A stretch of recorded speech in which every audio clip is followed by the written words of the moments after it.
う。調子はどうだ？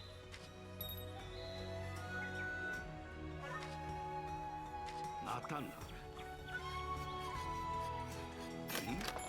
なんだ？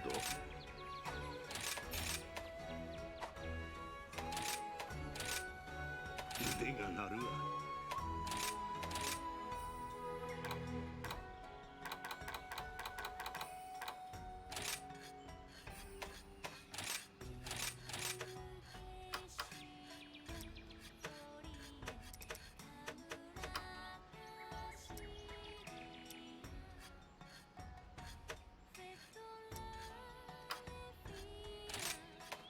任せておけ。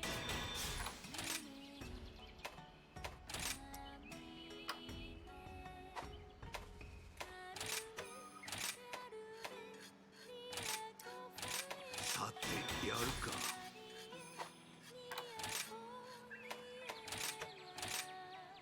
任せておけ。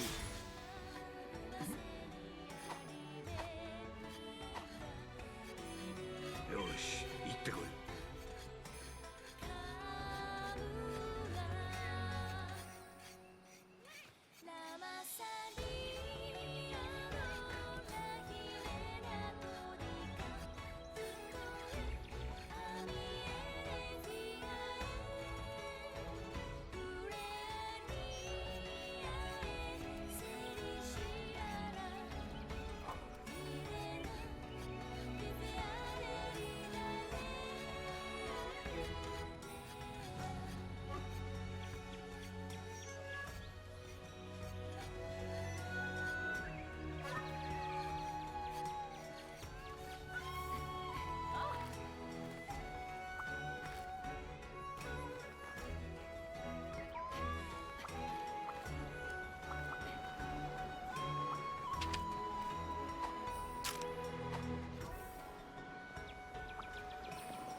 美味しいよ。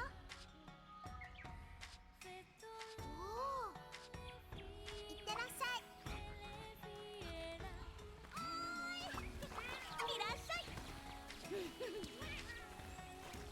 おさらば。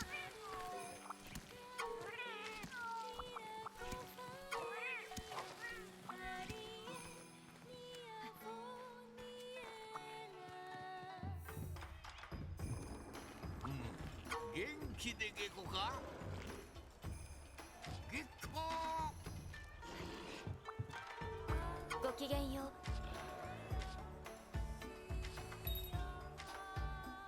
わあ、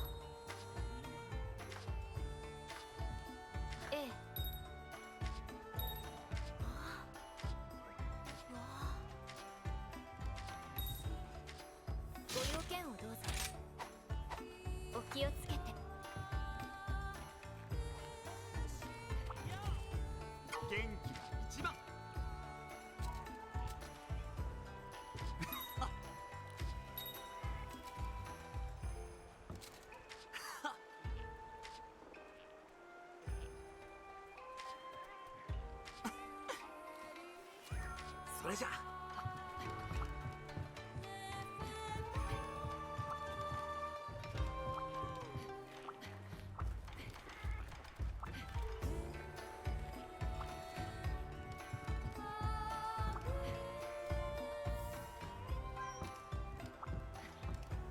あ、こんにちは。またのお越しを。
天気ですね。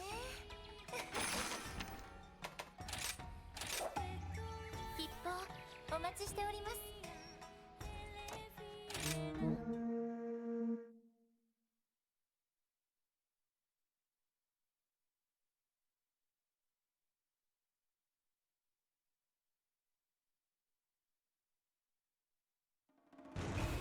期限万丈。やあ、愛弟子。よし。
さあ、やってみよう。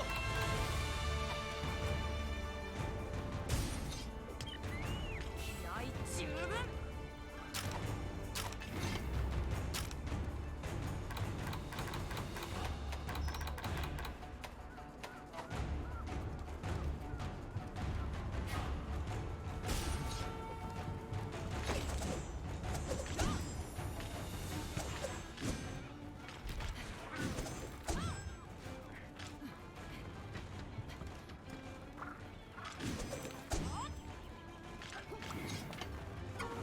高き炎よ。よし。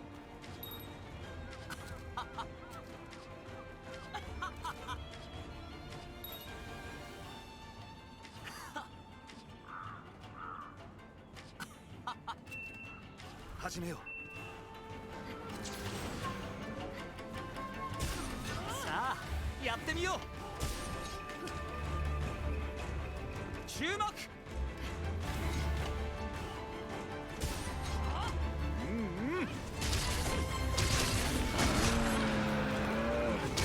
気をつけて。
Yeah, Gerb, I left the Discord because Abaddon wanted to call because he was in the stream earlier. So I found his Discord and then I added him and then I left.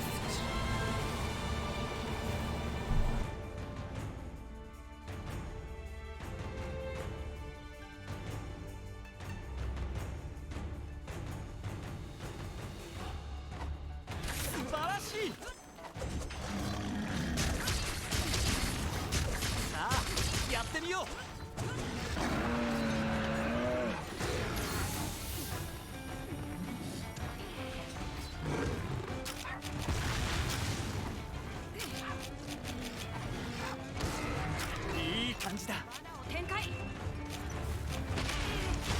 晴らしい。罠が起動。油断は禁物。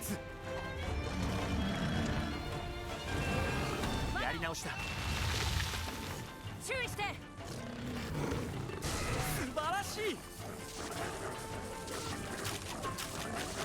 油断は禁物。やり直しだ。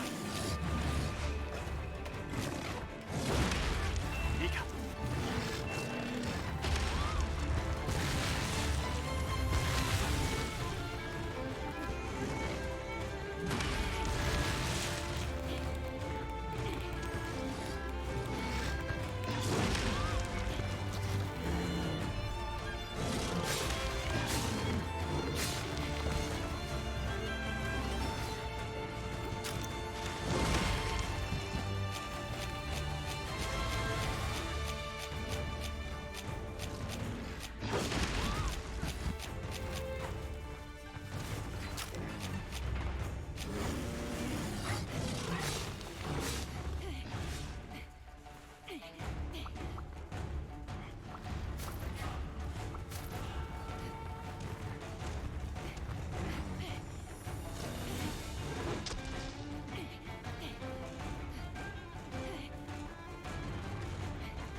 君ならできる。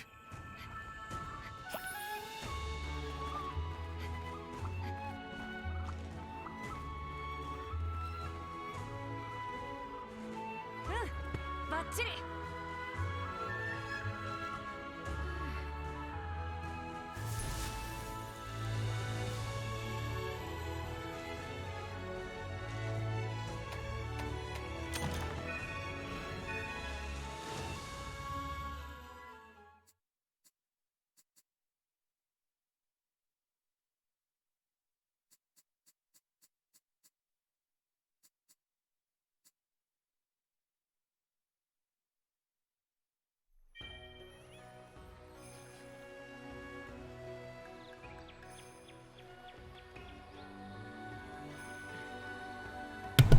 Yeah, no one wants to get on to play Monster Hunter with me.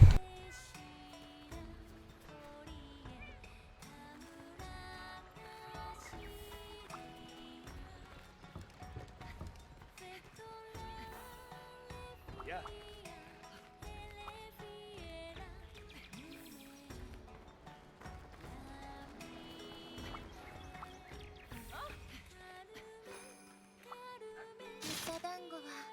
Well, let's check.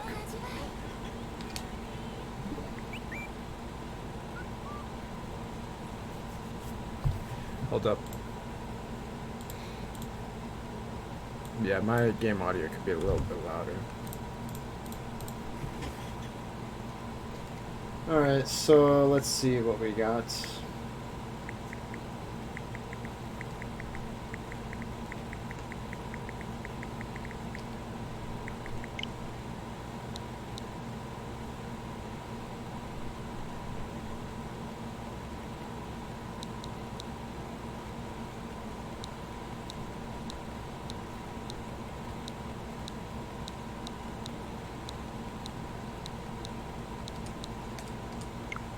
What the fuck's wrong with that guy, man?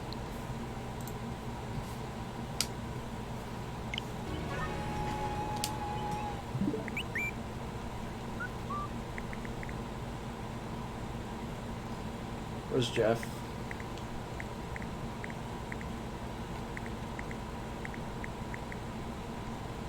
What is... There. Okay. Okay.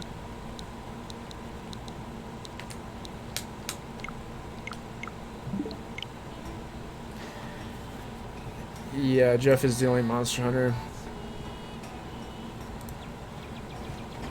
Everyone else is a liar. Wait, it says I completed that one? I didn't complete that one. I failed. Whatever.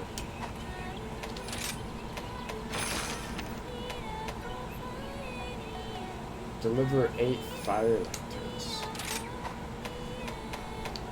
God, this game Sucks.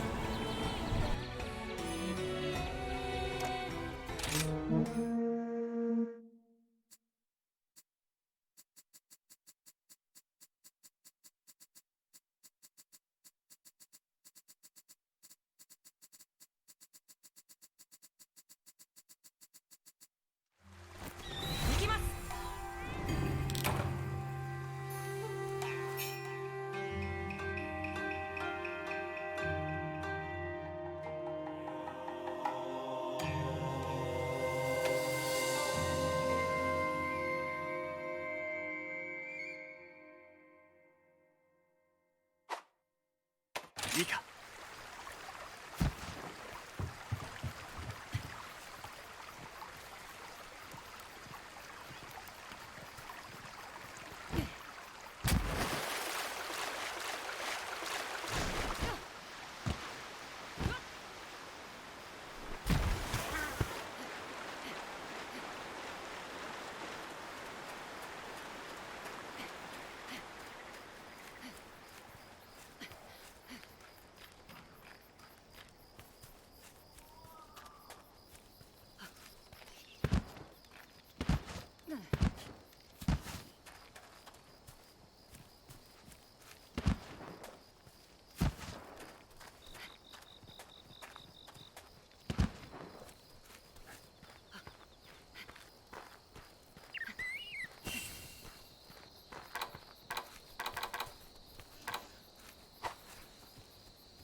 cannot believe how fucked up this game is.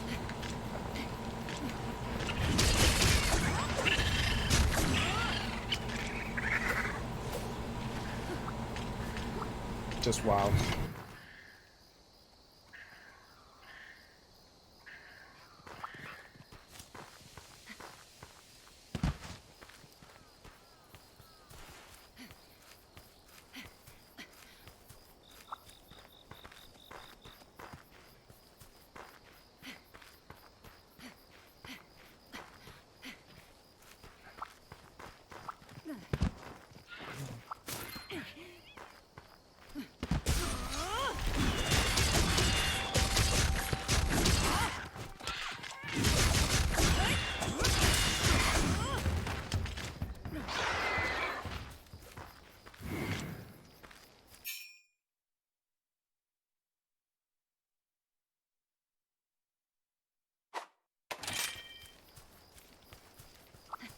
スタミナに注意だ。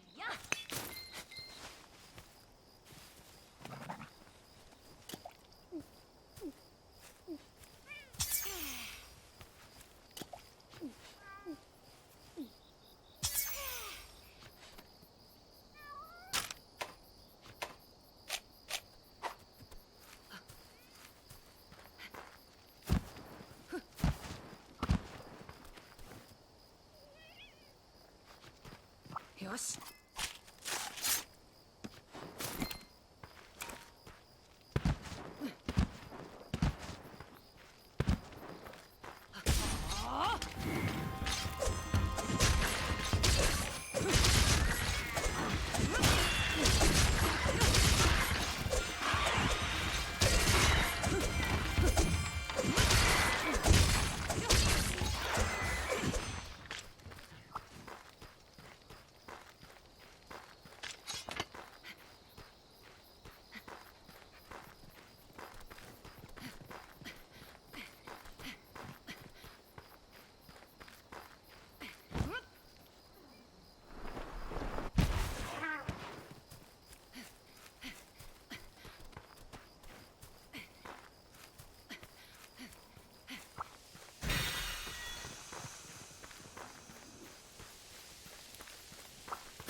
Cannot believe how boring that was. That was actually crazy.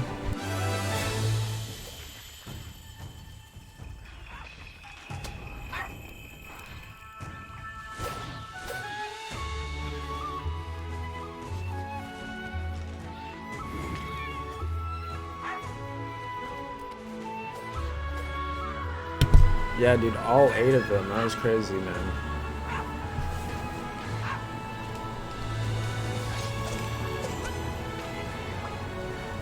I have to wait 30 seconds to go back to the village.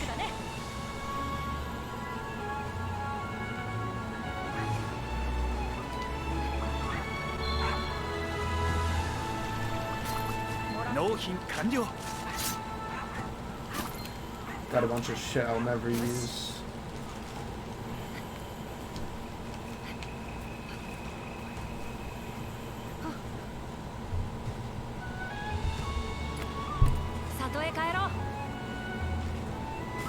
I need headphones for my monitor. I don't have any. I'm listening to the stream audio. That's why I mute myself.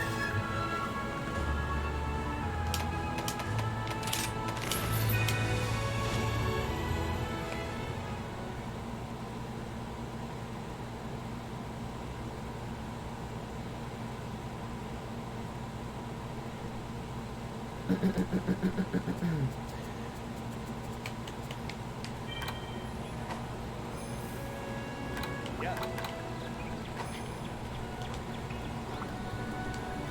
好の狩猟日和ですね。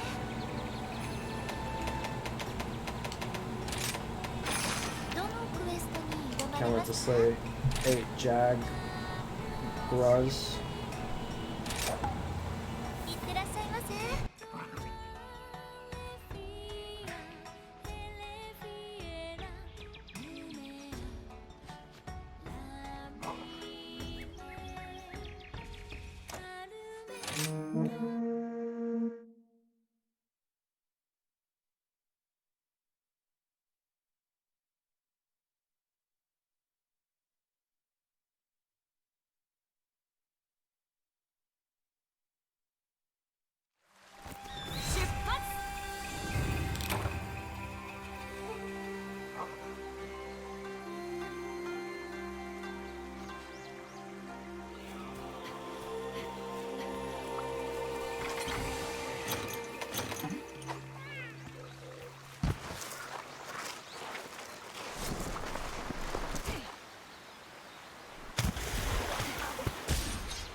取るよ。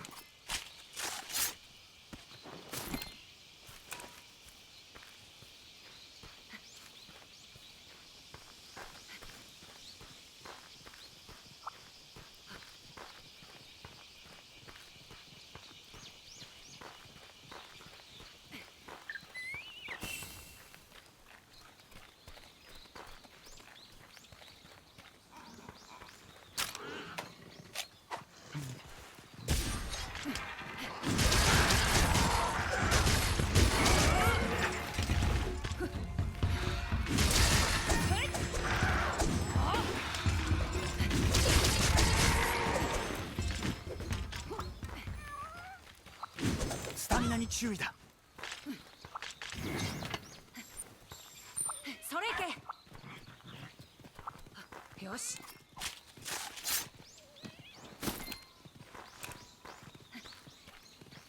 取るよ。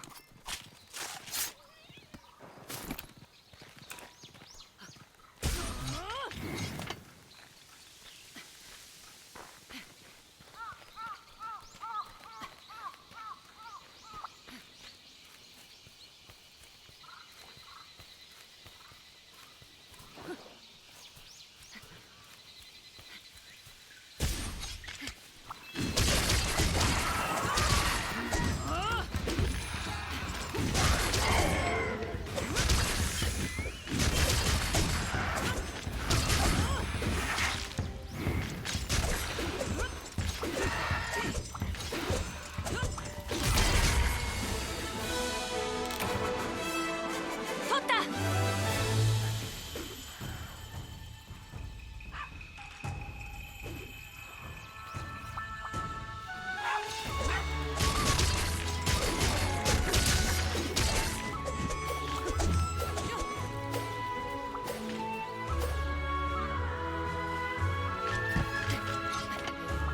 よし。よ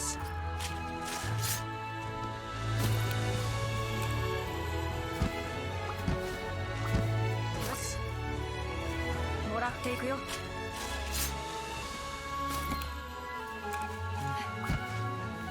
取るよ。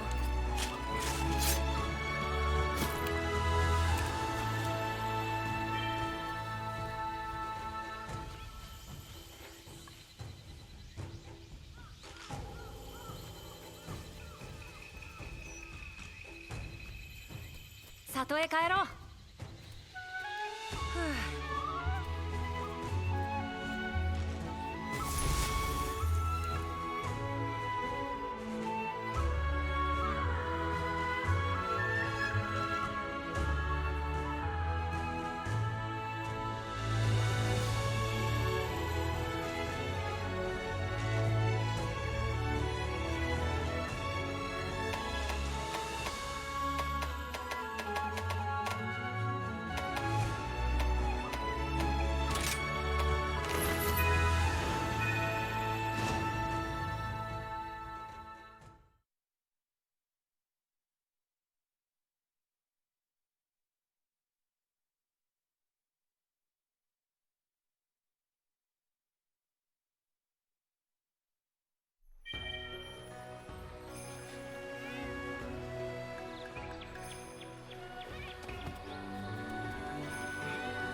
Yep, killed all 8 of them.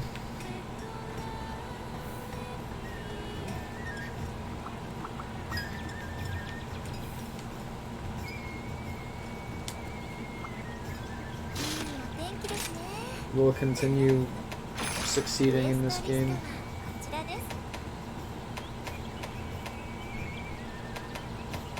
Can't wait to deliver 8 unique mushrooms.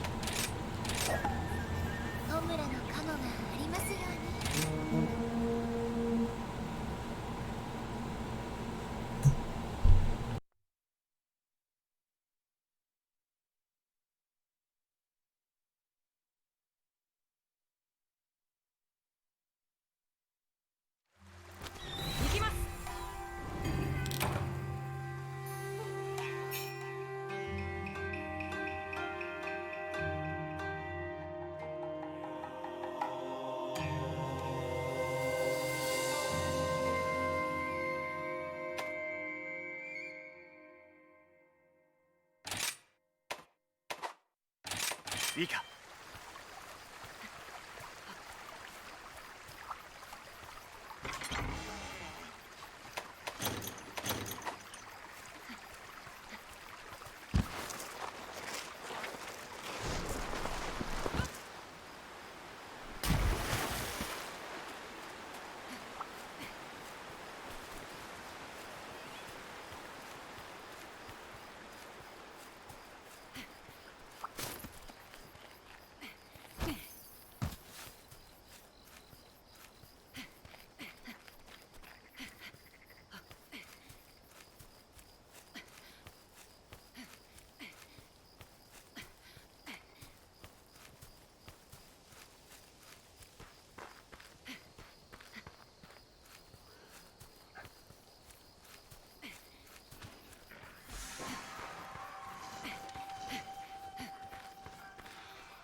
よし、使えそうなものはと。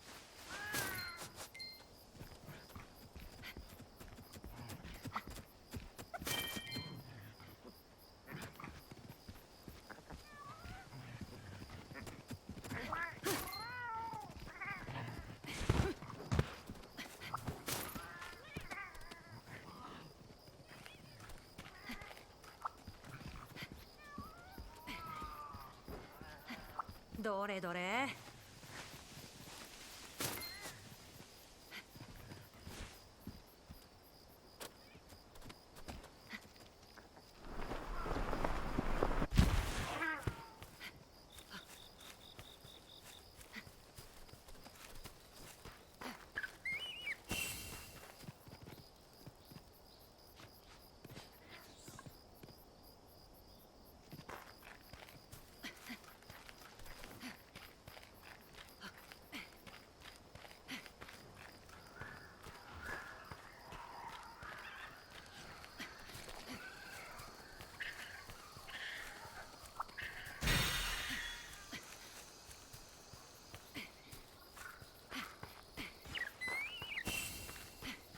もらうよ。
運搬開始だ。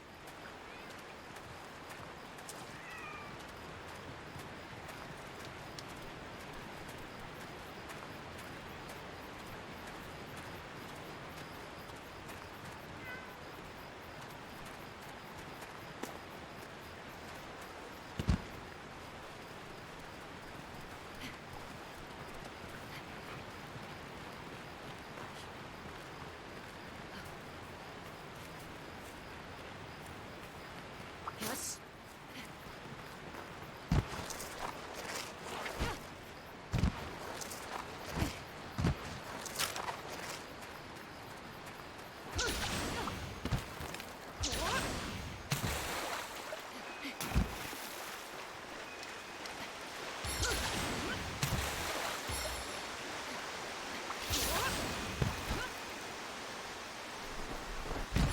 スタミナに注意だ。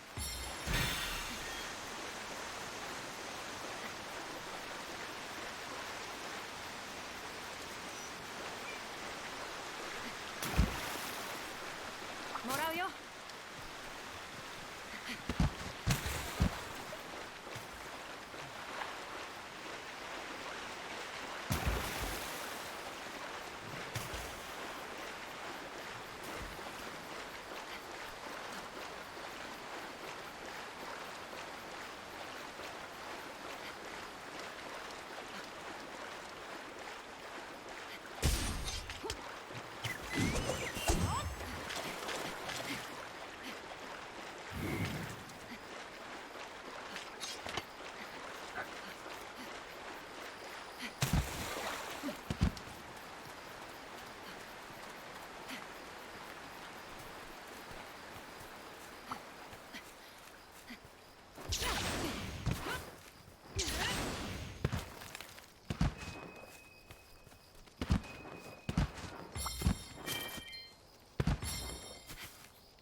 Only one type of society in which these disconnects exist, and that is a totalitarian society. Under totalitarianism, it may not be entirely clear whether those in charge are truthful and heroic or not.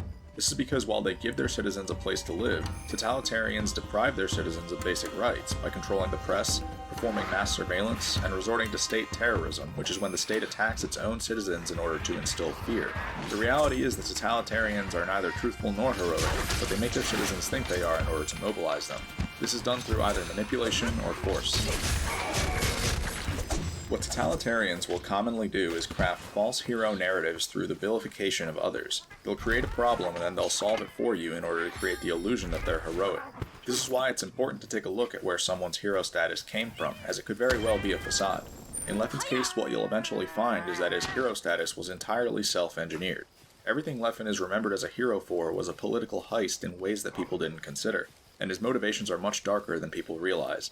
In general, people don't oscillate between being villainous and heroic in the real world, and if you ever see a disconnect like this one, then it probably means that you've been duped. What happened here is a villain realized that hero status would be beneficial, and so he made it his goal to obtain it.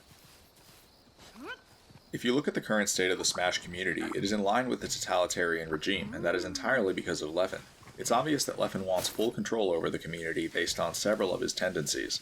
A dead giveaway of Leffen's intentions is the fact that he blocks anyone who disobeys him on Twitter, to the point that he probably has thousands of people blocked. This strategy isn't being used by some random person either. It's being used by the person with the highest follower count in the community. When you think about how dangerous this strategy can become over time, it should actually be illegal, and I'll explain why. The beauty of Twitter is that no matter how few followers you have, you can always make an impact. This is because when someone makes a bad tweet, you can always make a very visible reply to it, which is why you see low follower accounts ratioing high follower accounts all the time. When enough people reply negatively to a tweet, the tweet can end up looking terrible. To the person with the high follower account, the people replying are like pests in this case. They're practically latching onto the tweet with a hook shot, and when enough of them do this, it can have a huge impact. However, what the person with the high follower account can do in response is block every single person who dissents from their tweets. I call this strategy pest control. Over time, pest control has a damaging effect on the population because of the way crowd psychology works. Let's say that there are 10 Leffen supporters and 10 Leffen dissenters to begin with. All 20 of these people have an equal right to free speech, and so Leffen's tweets are met with equal discourse on both sides. As time goes on, Leffen makes it clear that he will block every single person he views as a pest. The first thing this does is it scatters the Leffen dissenters. They can no longer reply to Leffen's tweets, which causes them to lose their power in numbers. Because the dissenters' personal profiles are powerless on their own, the supporters are now at an unfair advantage. At this point, the dissenters can choose to do one of three things. The first thing they can do is keep tweeting on their personal profiles, which, like I just said, has no impact. This leads to the second thing they can do, which is give up and stop tweeting.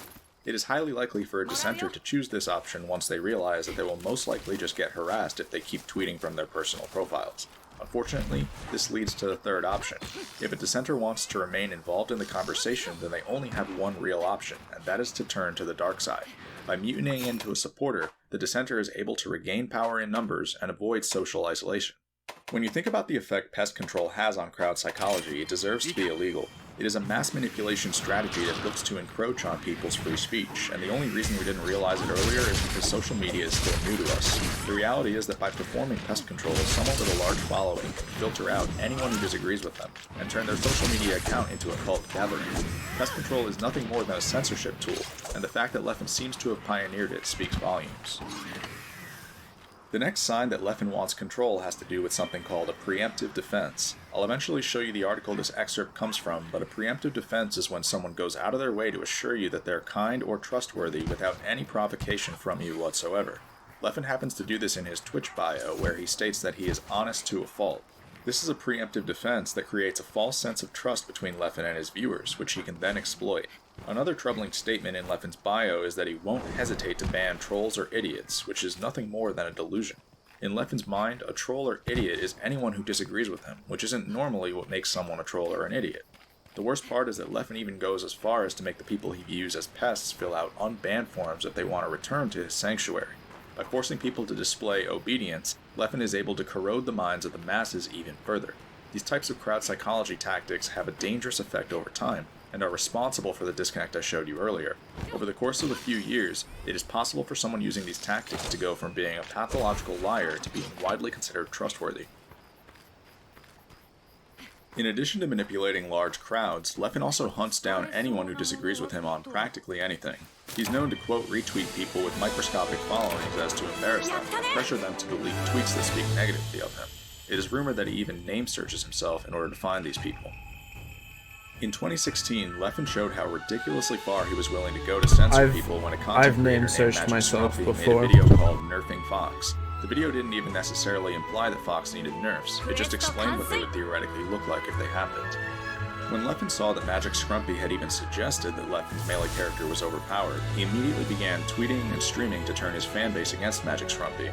This led to long-lasting beef in which Leffen seemed to want to discredit Magic Scrumpy as a content creator entirely, and push him out of the melee community. Yet another thing I've noticed about Leffen is his Discord screen name, which is 2 dashes. To be fair, Magic Scrumpy is someone that made a Taz video, and he entered a combo contest, and he didn't even win, even though it was Taz. And then they found out years later that it was. Imagine that. Imagine still losing a combo video contest where the winner gets hundreds of dollars when you cheated. You used Taz. Whatever. Kind of crazy. This gives him alphabetical priority over everyone else. In this private netplay server, for example, everyone uses their regular screen name, but Leffen uses a strategic one to make people aware that he's present. Similarly, if you've ever watched Summit's online melee events, then you've probably noticed that Leffen's always commentating from a TV screen that is front and center. It seems that no matter where you go these days, Leffen is always watching, and everybody knows it. He was right. Yeah, Funny enough, yeah. I think that the scariest thing was when I did the pivot forward smash, because like I immediately thought, oh no, Leffen's doing commentary. He's gonna come at me. Finally, the premier Melee podcast is called the 6-4 Podcast, which is named after propaganda that Leffen has pushed onto the Melee community. He hosts this podcast alongside Mango and Zane, so you don't have much of a choice but to watch it if you I want to can hear agree what they with have to that. say. I think he needs to be There's something stopped. fishy going on in the Melee community, and no one wants to talk about it. When you consider how ridiculous The fact that no one can debunk this video really speaks volumes. They just say, mental illness, alright? Without trying to debunk it, alright? Nothing he's said is debunkable so far. He's actually just saying the truth, right? Like, nothing he's said is wrong.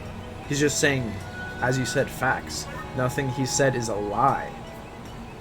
So I can't debunk this video. Everything he's saying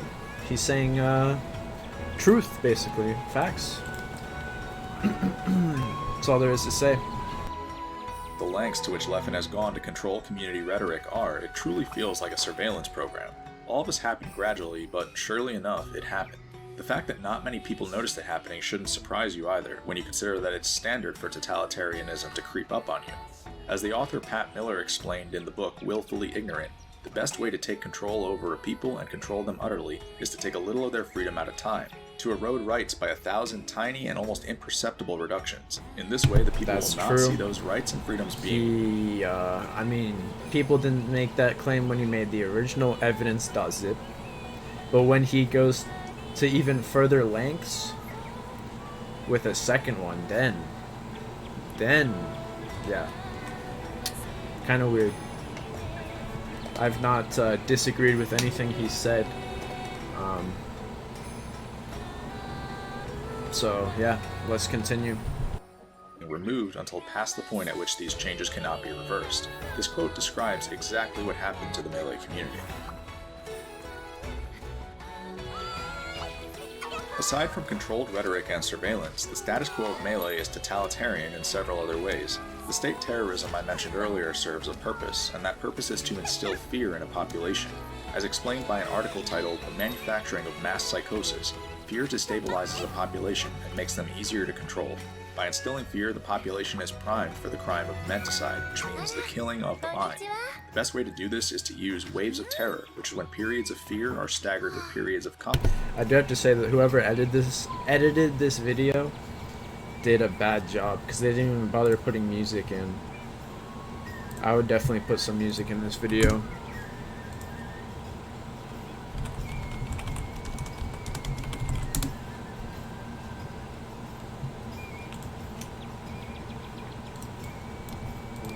In order to keep people on their toes. The article also warns that never before in history has there existed such effective technology for mass manipulation. Nowadays, social media allows people to quickly censor the flow of unwanted information. The same people who instilled fear can then offer a return to normalcy through a never-ending stream of propaganda. However, this comes at the expense of people's freedom. Once you realize that all the strategies I just listed are emanating from the same person, it becomes clear that a handbook is being followed.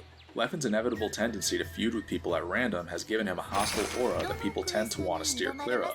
The same exact person then floods the community with censorship, propaganda, and surveillance that we've come to accept as the norm.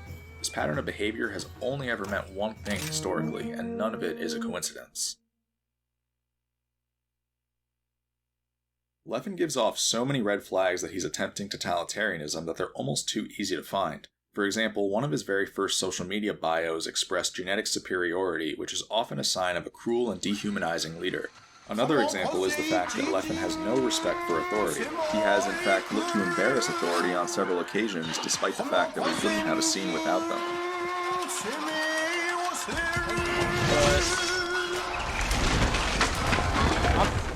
I actually have heavy evidence against Leffen that's pretty sad. Let's see if I can find it. Like, it's pretty sad, actually. I mean, this is someone's mom. This is someone's mom saying this. This is pointed out in the video, of course, that's how I found it, but... That's pretty sad, to be honest. That's sad, in my opinion. I'm not happy until every aspect of godhood is like torn away, and there's only one god, and that's me. When interviewed in 2015, Leffen made it clear that he was intent on becoming the one true god of Melee, and that he wouldn't be satisfied until every aspect of godhood was torn to shreds. This made for great entertainment at the time, and so people didn't stop to consider the real meaning behind it. The biggest red flag of all, however, is something that no one would have ever guessed. Many studies have shown that one's personality can accurately be inferred from their social media avatar. If you think about the process that goes into choosing an avatar, this is obviously true. People will often use avatars of anime characters that represent their inner beliefs, which is why I need to raise an issue with something. Why did Leffen used to use an avatar of Light Yagami from Death Note back in 2016? If you understand who Light Yagami is, then it makes all too much sense when you consider everything else that I've told you. Light is a brilliant high school student on the outside, but an infamous political criminal on the inside, whose goal is to become the god of the new world. He's able to remain undetected for many years by outwitting everyone in his way. Essentially, Death Note is the story of a totalitarian regime that ends up casting darkness over the entire planet. The story that's unraveling right before our very eyes is strikingly similar to Death Note. The Death Note is a book that can be used to issue death sentences simply by writing someone else's name down. Should this tool fall into the wrong hands, it would terrorize an entire society. The funny thing is, Leffen is basically trying to turn his phone into the Death Note. Through the use of modern technology and a good understanding of crowd psychology, it's actually possible to create a Death Note nowadays, and people need to be wary of that.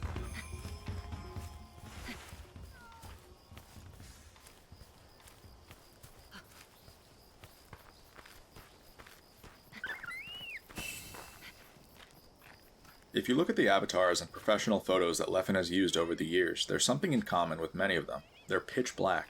Pitch black in terms of not only color, but tone as well. He has used avatars of demonic characters, and pictures of himself grinning deviously, facing away from the camera while wearing a long black trench coat, being covered in shadows, etc. The Smash community lets Leffen play this off as though it's a villain persona, but what they fail to realize is that this all started long before Leffen was anyone relevant in the scene. Ever since Leffen's very first Smash Boards avatar, he has presented himself this way. You might be wondering why all of these troubling signs seem to be coming from the same person, so I'll give you the clinical explanation. In psychology, there is a concept called the Dark Triad that consists of 3 antisocial personality traits: narcissism, psychopathy, and Machiavellianism.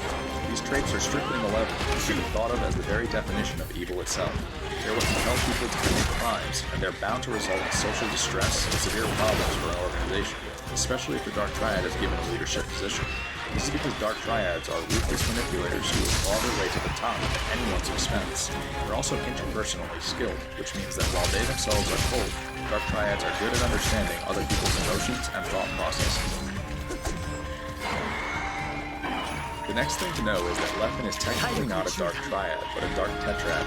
The Dark Tetrad is a slightly modified form of the Triad that doesn't get talked about as much. The difference is that it adds sadism to the list. Sadism refers to the tendency to derive pleasure from inflicting pain, suffering, or humiliation on others. Not all Dark Triads are sadists, but Leffen certainly is. This is obvious based on his fake yawns and patronizing pats on the back, as well as the way he conducts himself online on a regular basis. In 2012, Leffen openly confessed to sadism when he stated that he acts like a douche on the internet because he enjoys seeing other people rage, and that doing so colors treatment to words. So, how do I know that Leffen isn't just a sadist, but a Dark Triad as well? There are a lot of ways to tell. For one, the Dark Triad is the motivating factor behind the totalitarian behavior I described earlier. There's also the fact that studies have shown that trolling and debating issues when posting online signal not only sadism, but also the Dark Triad. Leffen constantly engages in both of these activities. Correlation skyrockets with trolling and gambling, which is what Leffen was originally known for. Part of what this video will do is blow the doors open on the fact that this isn't just a villain persona, but who Leffen really is, so you'll need to understand the Dark Triad. The Smash community needs to hear this information, because at this rate, it'll continue to funnel resources into Leffen, so people need to know who they're supporting. As I said earlier, the Dark Triad consists of 3 traits: narcissism, psychopathy, and Machiavellianism. While Though these traits are often depicted as a triangle, it is more accurate to depict them as a Venn diagram since they all have overlapping qualities. Furthermore, having even one of these traits makes it much more likely to have the rest. The way the Dark Triad works is as follows. Narcissism isn't too malevolent on its own, but it mixes poorly with the other two traits, making it highly malevolent in the end. This is because narcissism can be thought of as self-admiration to the point that it can be considered a disease. A narcissist needs to be the center of attention at all times and will go to great lengths to make sure it happens. They can't take any form of criticism either, and are highly insecure about their appearance. Narcissists will also engage in bad faith arguments just to abuse people. They will use faulty argumentation and lies as much as necessary to avoid losing an argument. The next trait is psychopathy, which is the most malevolent of the three traits. Psychopathy is characterized by antisocial behavior, which means behavior that violates the rights of other people and disrupts society. Psychopaths are also impulsive, selfish, unemotional, and remorseless. Finally, Machiavellianism refers to an ends justifies the means philosophy that involves exploiting and manipulating people in order to gain power. Machiavellians are absent in morality and have a high degree of self-interest. They believe in status over everything and will go to unbelievable lengths in order to obtain it. Machiavellianism is the most important trait to keep in mind throughout this video because if you think about it, it's the only one that isn't visible. Everything else on this list is visible if you know what to look for, but you wouldn't know how someone like Leffen has exploited the Smash community in order to serve his own interests. Among all of these traits, there are several things they have in common. Dark Triads are low in agreeableness and extremely neurotic, which means they're constantly moody and angry. They also lack consciousness and empathy, which means they can't put themselves in the shoes of other people. The most important trait by far, though, is that Dark Triads are pathological liars. This is because all of their overarching traits benefit from lying. Earlier on, I showed you the term preemptive defense, which Leffen does by stating that he is truthful to a fault in his Twitch bio. The article this excerpt is from is titled 20 Diversion Tactics Highly Manipulative Narcissists, Sociopaths, and Psychopaths in Society. The article lists plenty of strategies Leffen uses on a regular basis if you scroll through his Twitter feed. These include gaslighting, nonsensical conversations, generalizations, misrepresentations, aggressive jabs described as jokes, condescending and patronizing tone, and shaming. I'm not going to provide examples of these because you can easily find them by scrolling through Leffen's Twitter feed for even a few seconds. However, there's something called projection that I want to take a moment to go over since it's a little more complicated. Projection, or psychological projection, is when someone insults other people by displacing things that they know to be true about themselves. Projection is a defense mechanism that is used to avoid accountability, and in the case of truly horrific people, it can be very abusive. This is why when Leffen called Magic Scrumpy a cheater, he didn't just call him a cheater, he called him a cheater with a victim complex. It's also why Leffen told Esam that he only cares about things that benefit him, why he called Hungrybox a sociopath, and why he's referred to me as his stalker. Every single one of these tweets needs to be interpreted in the reverse direction because they're all projections, and once you understand that, it becomes clear how wicked of a person Leffen really is. The problem is that not everyone is familiar with projection, and so people actually side with Leffen when he says these things. As you can see, the signs that Leffen is a Dark Triad have been right in front of us the entire time. Now that we're viewing things from this perspective, I'll show you some examples of each of the 3 Dark Triad traits, starting with Machiavellianism. Hey guys, it's Leffen. I forgot to mention that I'm going to be doing a charity stream on Friday. It's going to be for RAIN, which is the biggest anti-sexual violence charity in the United States. The video you're watching is blatantly insincere just based on the way Leffen raises his voice. He's speaking in a high-pitched voice because he knows that he needs to appear friendly and charitable in this moment, and he doesn't actually feel those emotions. We can't forget that this is the same person who was once banned for being a chronic liar with a manipulative personality, and that this slip-up isn't merely a coincidence. Moving on to narcissism, take a look at this post Leffen made in 2011. Someone had listed a bunch of Melee sets that he recommended watching, and they just so happened to sort Leffen's sets individually rather than grouping them. Leffen then commented that he liked how the way the sets were sorted placed more emphasis on himself, which is an extremely narcissistic comment to make. Additionally, Leffen refers to himself as an icon in his Twitter bio and has several heavily edited photos of himself that uphold that belief. Lastly, I'll show you an example of psychopathy. The fact that Leffen used to state that he is really mean in his social media bio is an indicator of psychopathy in itself, but I want to give you a real-world example. When I beat Leffen at Genesis 7, I was wearing a red pair of Adidas pants with white stripes on them. These pants would become synonymous with my run at that tournament. A few months after Genesis 7, someone sent me a picture they took of Leffen streaming. Leffen was wearing a red Adidas shirt with white stripes on its sleeves while editing a digital controller's button layout. Again, this wasn't a coincidence. It was a psychopath's way of showing that he wants revenge. Needless to say, the behaviors you're going to find in this video are completely bizarre, but you might be wondering why I'm making this video now. I'm making this because the status quo of Melee is becoming increasingly dystopian, and I've been growing increasingly discontent with it. It seems that instead of opposing the Dark Triad, we've actually embraced it as part of our culture. When Leffen randomly attacks people from other gaming communities, for example, we watch and laugh. Then, our content creators turn it into the latest news. This leads to other communities telling us to take Leffen back to the shithole he came from. Even worse is the fact that we've built a bot off of Leffen's AI and used it to broadcast his mindset to thousands of people. Once you realize why the people behind Deep Leffenbot found Leffen's personality so fascinating, it's actually a lot more dystopian than it looks. Above all else, though, there was something that happened recently that drew the line for me, and it had to do with the filmmaker named Samox. For those who don't know, Samox is the director behind the original Smash Bros. Documentary that turned Melee into a major esport back in 2013. In 2020, Samox returned to us with a new documentary called Metagame, which covers a newer generation of Melee players. However, Metagame wasn't received nearly as well, largely due to what people viewed as Leffen's character assassination. Samox had chosen to show footage of Swedes who knew about Evidence.zip, and Leffen didn't like that. Even though Metagame didn't reveal too much about Evidence.zip, it was still the current generation's only glimpse at the truth, and Leffen made it clear that he wanted it taken down. At first, Leffen complimented the first few episodes of Metagame for how incredible they were, but when the episodes that talked about Evidence.zip aired the next day, everything changed. Leffen frantically began to tweet about Metagame every several minutes. His tweets suggested that Evidence.zip was a conspiracy, and that Metagame was a terrible documentary for assassinating his character. Leffen tweeted so frequently that he seemingly went insane. He just went on and on and on, and it felt like there was no end. The next terms I'm going to introduce are called narcissistic injury and narcissistic rage. Narcissistic injury occurs when a narcissist perceives something as a serious threat to their self-esteem. It will happen if the narcissist feels that their true self has been revealed, and that people have caught on to their hidden behaviors and motivations. This triggers narcissistic rage, which is when a narcissist goes insane and becomes extremely violent. Narcissistic rage happens at the end of Death Note when the police force finally close in on Light Yagami, the mastermind behind years of political crimes that terrorize the world. After realizing that he's been caught, Light begins to laugh like a maniac and contort his body in strange ways while the police force watching on.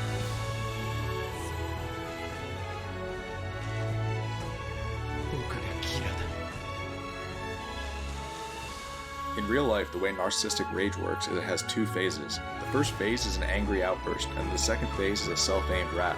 This means that the narcissist will actually degrade themselves, as to suggest that the way they've been insulted is preposterous.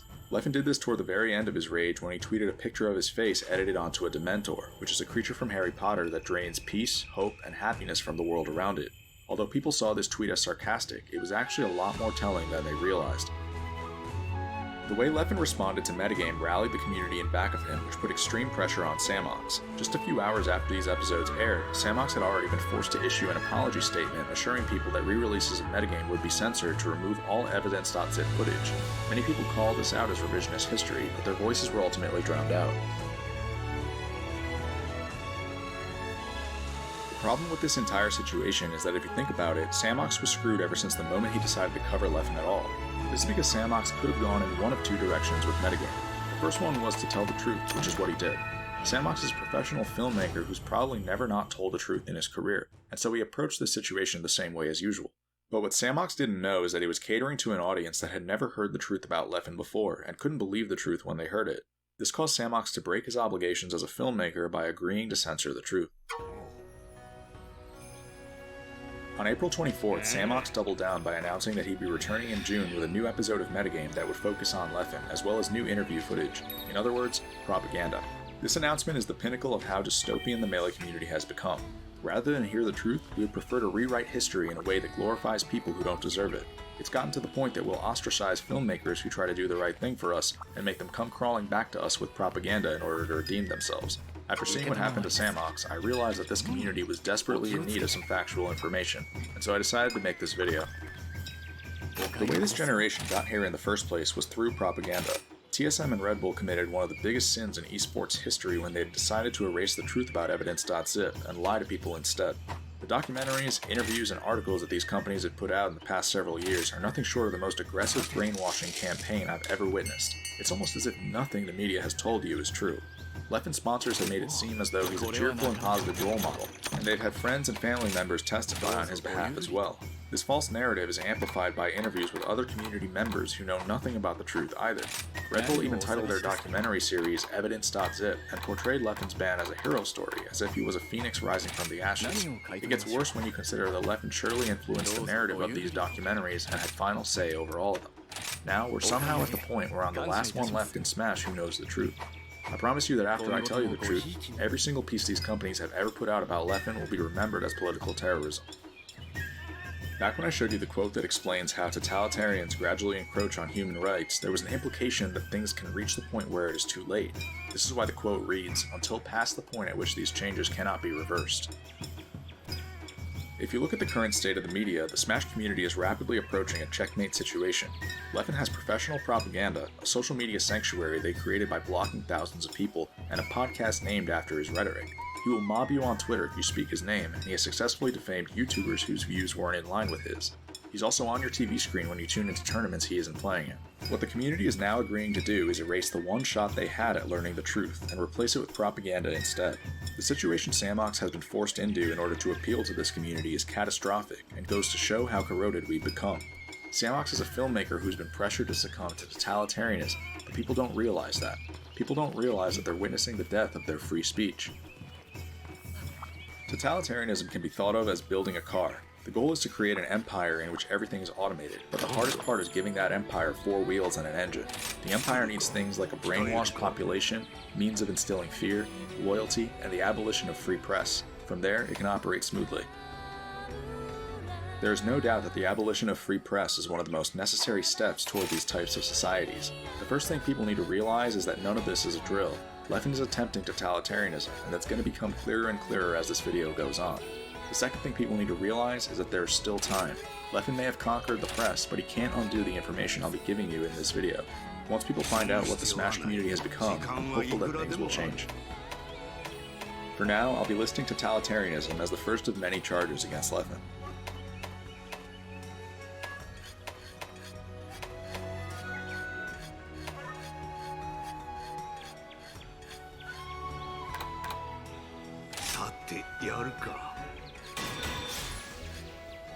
I'm now going to tell you the true story behind Evidence.Zip.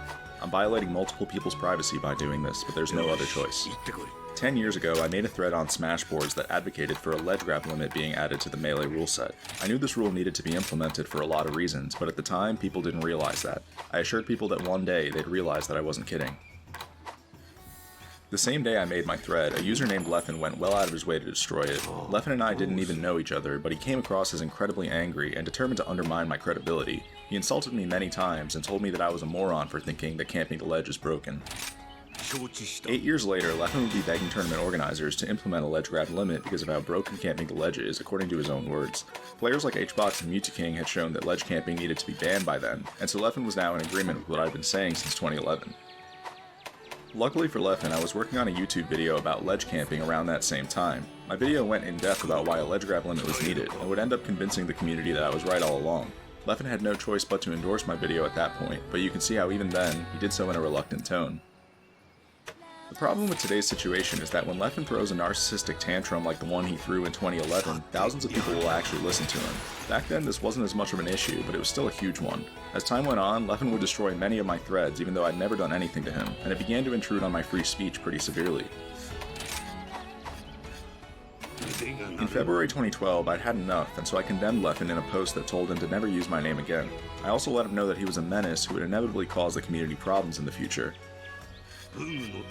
After I made my post, Leffen's harassment didn't just get worse, it turned into stalking. I couldn't really go anywhere on the boards without Leffen being there, and it began to affect me a lot as a teenager. Smashboards was the only form of social media back then, and so this reached the point of me not wanting to sign onto social media at all.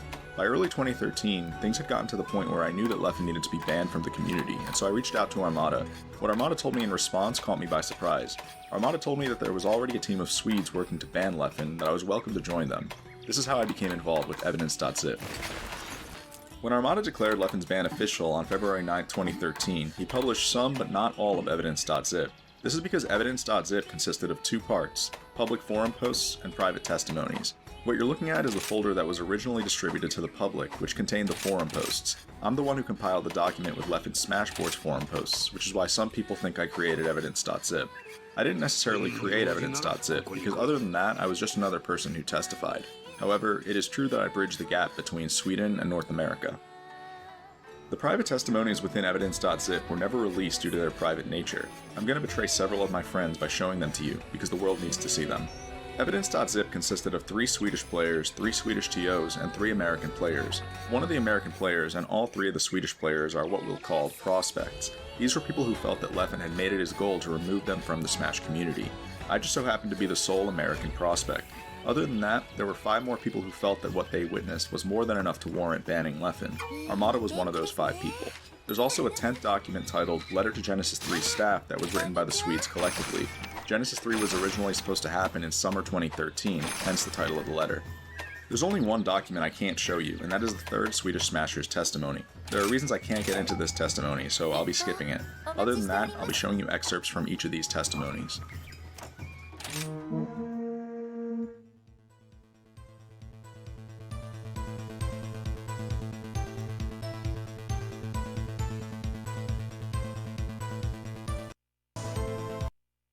After reading these testimonies, it should be clear why I've been telling you that this community will be destroyed in another 10 years.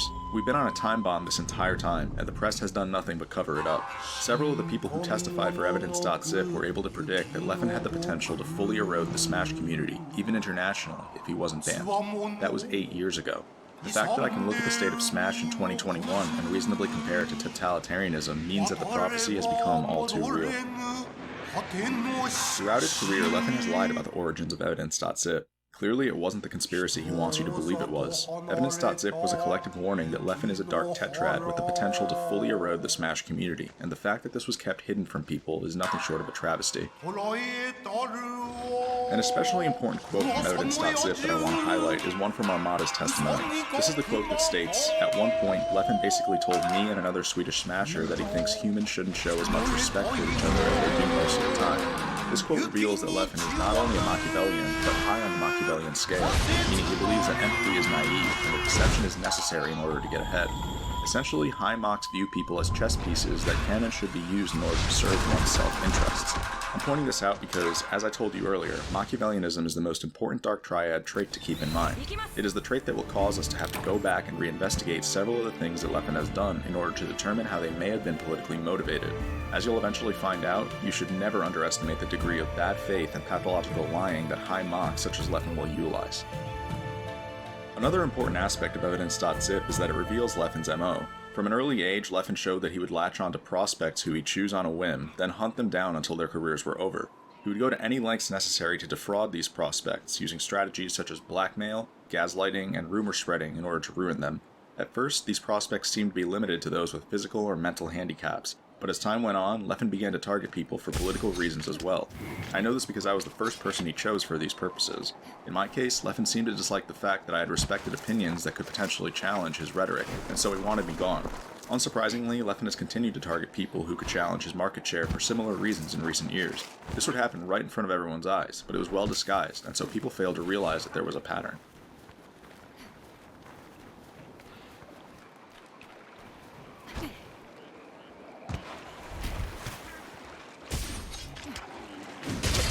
You also know about what happened directly after evidence.zip, because the press has lied to you about that too. Directly after Leffen was banned, he made it clear that evidence.zip was a conspiracy and that he'd been wrong. He even said that he wanted to leave his past behind and cut ties with the Smash community. But on March 21st, 2013, Leffen had a change of heart. He suddenly decided that he was sorry for everything, and he confessed to several of the things that he had done, citing depression and anxiety as the motivating factors. The apology Leffen issued got covered by the Score Esports' documentary on him from 2018, which has 1.5 million views. It's the apology that people cite to this day, and the one that people believe is real. What the people who read Leffen's apology didn't know was that they had been manipulated. On the exact same day Leffen issued his apology to North America, he also issued statements on the Swedish forums that warned them that they had defied him. Last year I talked with one of the Swedes who testified for evidence.zip about the fact that Leffen's apology was insincere. Although the Swedish forums are no longer accessible, he confirmed that Leffen's apology was fake. This is made even more obvious by an excerpt from the Letter to Genesis 3 staff, which explains how Leffen initially responded to being banned over in Sweden. The excerpt explains that Leffen had condemned the Swedes to the point that he seemed to want to take revenge on them. The excerpt also warns the reader that Leffen is someone who will endlessly claim victim status in order to evade accountability, which is exactly what he did in his fake apology. 2 weeks after Leffen's fake apology, a tournament called Beast 3 was held in Sweden. Beast 3 was the first notable tournament that Leffen was banned from, so the Swedes who'd been abused by him were looking forward to their first Leffen 3 tournament. But what people don't know is that Leffen actually showed up to this tournament in person and tried to convince the TOs to let him in. Leffen didn't seem to understand that he was actually banned from Beast 3, so the TOs had to physically deny him entry. Around this same time, I was emailing Mr. Wizard about banning Leffen for Evo 2013. I was transparent about the fact that this was a complicated case and that it wasn't going to be easy to convey why a ban was necessary. Unfortunately, the Evo staff would end up rejecting the case on the basis of no physical assault, which is exactly what did happen. A few months later, I flew to Vegas for Evo 2013. The first night I got there, I dropped my bags off in my hotel room and went to the Rio Hotel, which was nearby. I went to the Rio because the World Series of Poker was taking place there that year, and I wanted to watch people participate in it. I ended up spending a couple of hours in the Rio before realizing that I needed to head back to my hotel room to grab my phone charger, at which point I called my friend Cody, who I was staying with. When I called Cody, I told him that I'd be heading back to the hotel to grab my charger. Cody then said to me, "Sure, but just so you know, Leffen's playing Melee in our hotel room." When Cody said that to me, it was one of the weirdest things I'd ever heard. A lot of people vaguely knew that Leffen and I had beef. People didn't know that this was the same person I had just tried to ban at the tournament we were at. Of all the people who could have ended up in my hotel room, the fact that it was Leffen wasn't a coincidence. He wanted to cause some sort of disturbance, and he succeeded. When I got back to the hotel, I didn't actually enter my room. Instead, I had Cody hand me my phone charger at the door. Leffen sat inside of my hotel room while all of this happened. These are logs showing that I discussed the situation with Cody last year. Later that weekend, something similar happened. I had spent a lot of Euro 2013 with my childhood friend J-Man, who was approaching retirement from Melee around that time. What I noticed is that during certain parts of the weekend, Leffen would make efforts to befriend J-Man, which led to lots of awkward moments where I didn't want to approach J-Man because he was Leffen. This exact strategy was described by one of the Swedes who testified for evidence.zip, who stated that after he began avoiding Leffen looked to finish him by taking his friends away from him, which caused issues in his social life. These types of interactions show the ridiculous lengths Leffen will go to torment people once they're on his hit list. As you can see, Leffen never actually expressed remorse for the actions that got him banned. In fact, he did the opposite. He made no efforts to change either, which should have been obvious based on the way he barked when he took games off of Armada at Beast 4 in 2014. The problem is that 8 years have passed since evidence.zip, and Leffen now has the entire Smash community in his back pocket. Someone with a Dark Triad mentality is able to severely disrupt society when given this much power, and Leffen has done exactly that. However, people haven't been viewing things from this angle, and so they never saw any of it. As I said earlier, Leffen would eventually transition into a full-fledged political con artist. All of his cons can be summed up in one phrase: socioeconomic resource transfer. Leffen is a Machiavellian who will do anything to get ahead socioeconomically, which means he'll go to unthinkable lengths to acquire fame and fortune. Between these two things, fame is Leffen's priority. He wants people to be controlled and underneath him so they can continue to broaden his influence. I'll be showing you how Leffen has exploited the Smash community many times in order to achieve this. Another term you should be familiar with is socioeconomic resource drain. This term is appropriate because it describes the fact that Leffen often targets people such as myself who he views as political adversaries. Leffen's goal here is to drain his adversaries socioeconomically in order to further secure his position. This is a standard strategy for achieving totalitarianism. In Nazi Germany, for example, Hitler purged a large group within the Nazi Party in 1934. He viewed the people within this group as potential threats to his ascent, and so needed them gone. Surely enough, this scheme was instrumental in Hitler's rise. Finally, social parasite is the term we'll use to describe someone who resorts to either of these strategies. In Smash, or any community for that matter, it's an unspoken rule that your success shouldn't come at the expense of others. Social parasites like Leffen don't believe in this mentality, so they'll gladly exploit their community and their fellow competitors in order to ascend. Unfortunately, this opens the door to all sorts of immoral ways of getting ahead that people wouldn't normally consider, which have largely contributed to where Leffen is today.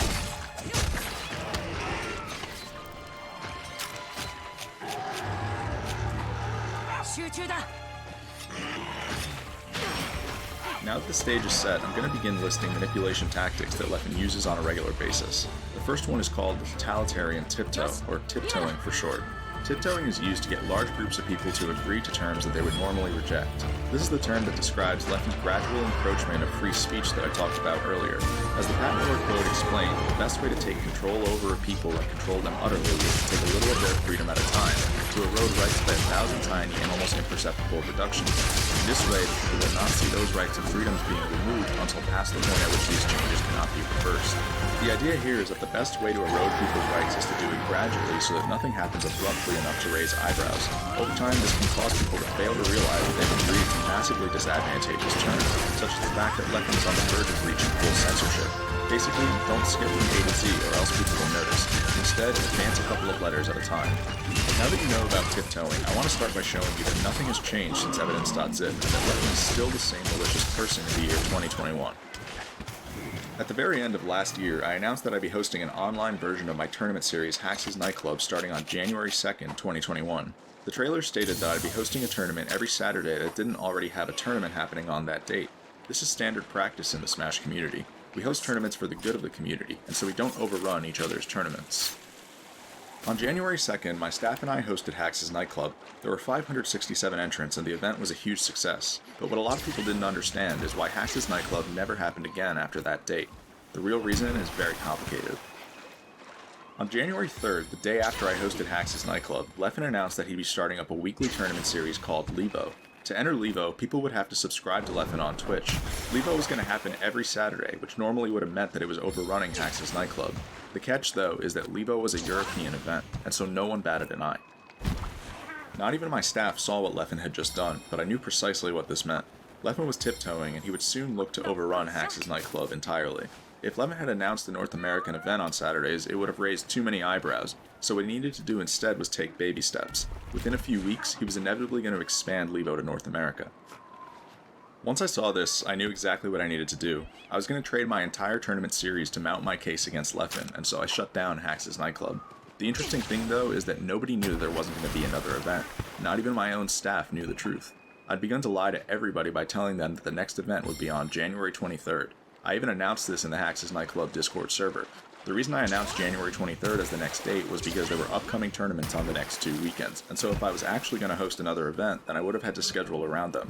But I was only looking for one thing here, and that was to make Leffen take the next step on January 23rd. I would then be able to show this to people later.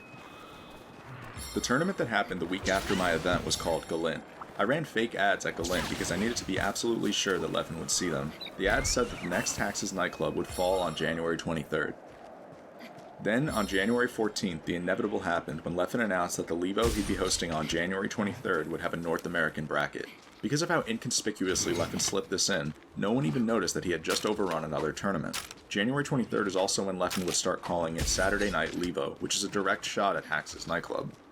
Before I go any further, let me explain why this is so significant.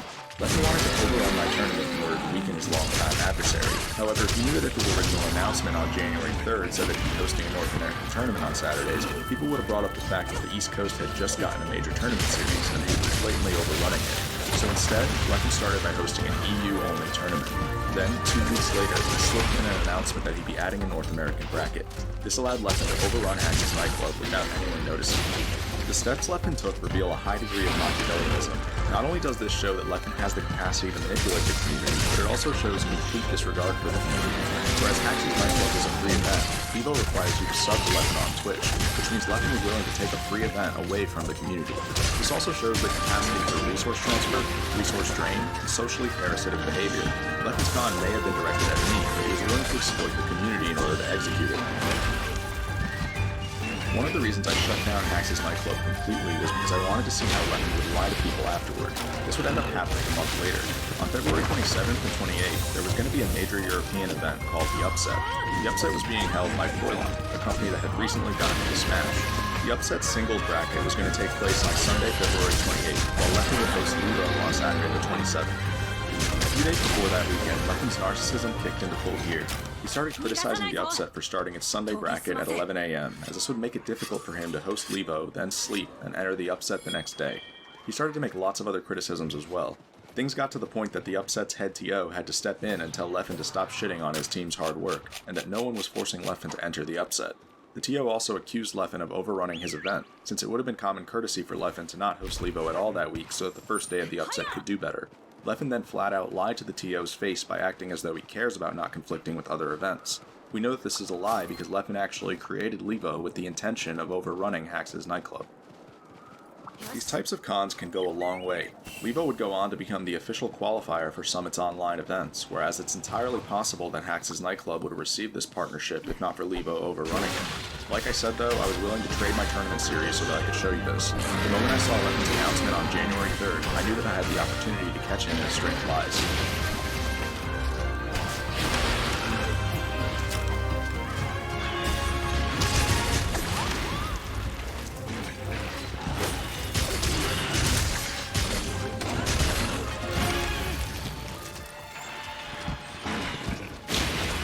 The crazy part is that in January, Leffen launched not one, but 2 political cons at me. While all of this was going on, there was another con aimed at the box, which is the ergonomic controller that I sell. The con began on January 5th when Leffen tweeted that he'd be live streaming a review of a box he just got in the mail. This was yet another tiptoe. Just like when Leffen tiptoed by announcing Levo, he was now tiptoeing once again. To show you how obvious it is that this was a tiptoe, consider this Instagram post that Leffen made in 2017 in which he claimed he'd be showcasing notched GameCube controllers. Leffen then posted his so-called notch showcase to YouTube and started to say things like these within the first few minutes. Right, so first off, one common thing that people say is like, oh, you know, the fact that the box with the hitbox controller, the digital input gives you perfect waveguide isn't a big deal. You can just notch your controller to get perfect waveguide. This, even with notches, this literally never happens. Substance is that this isn't a good reason. You can just make the box, just modify the box just less than perfect. No, you can't. It's not really that good. Objectively better. It's that it's 100% consistent. Perfect. It's far more important to be 100% consistent and managed. That's the inherent problem with digital input. You play outside of the rules. Leffen's Notch Showcase wasn't even about notches. It was a video intended to convince you that the box needed to be banned. The only reason Leffen used a different title was to trick people into watching the video.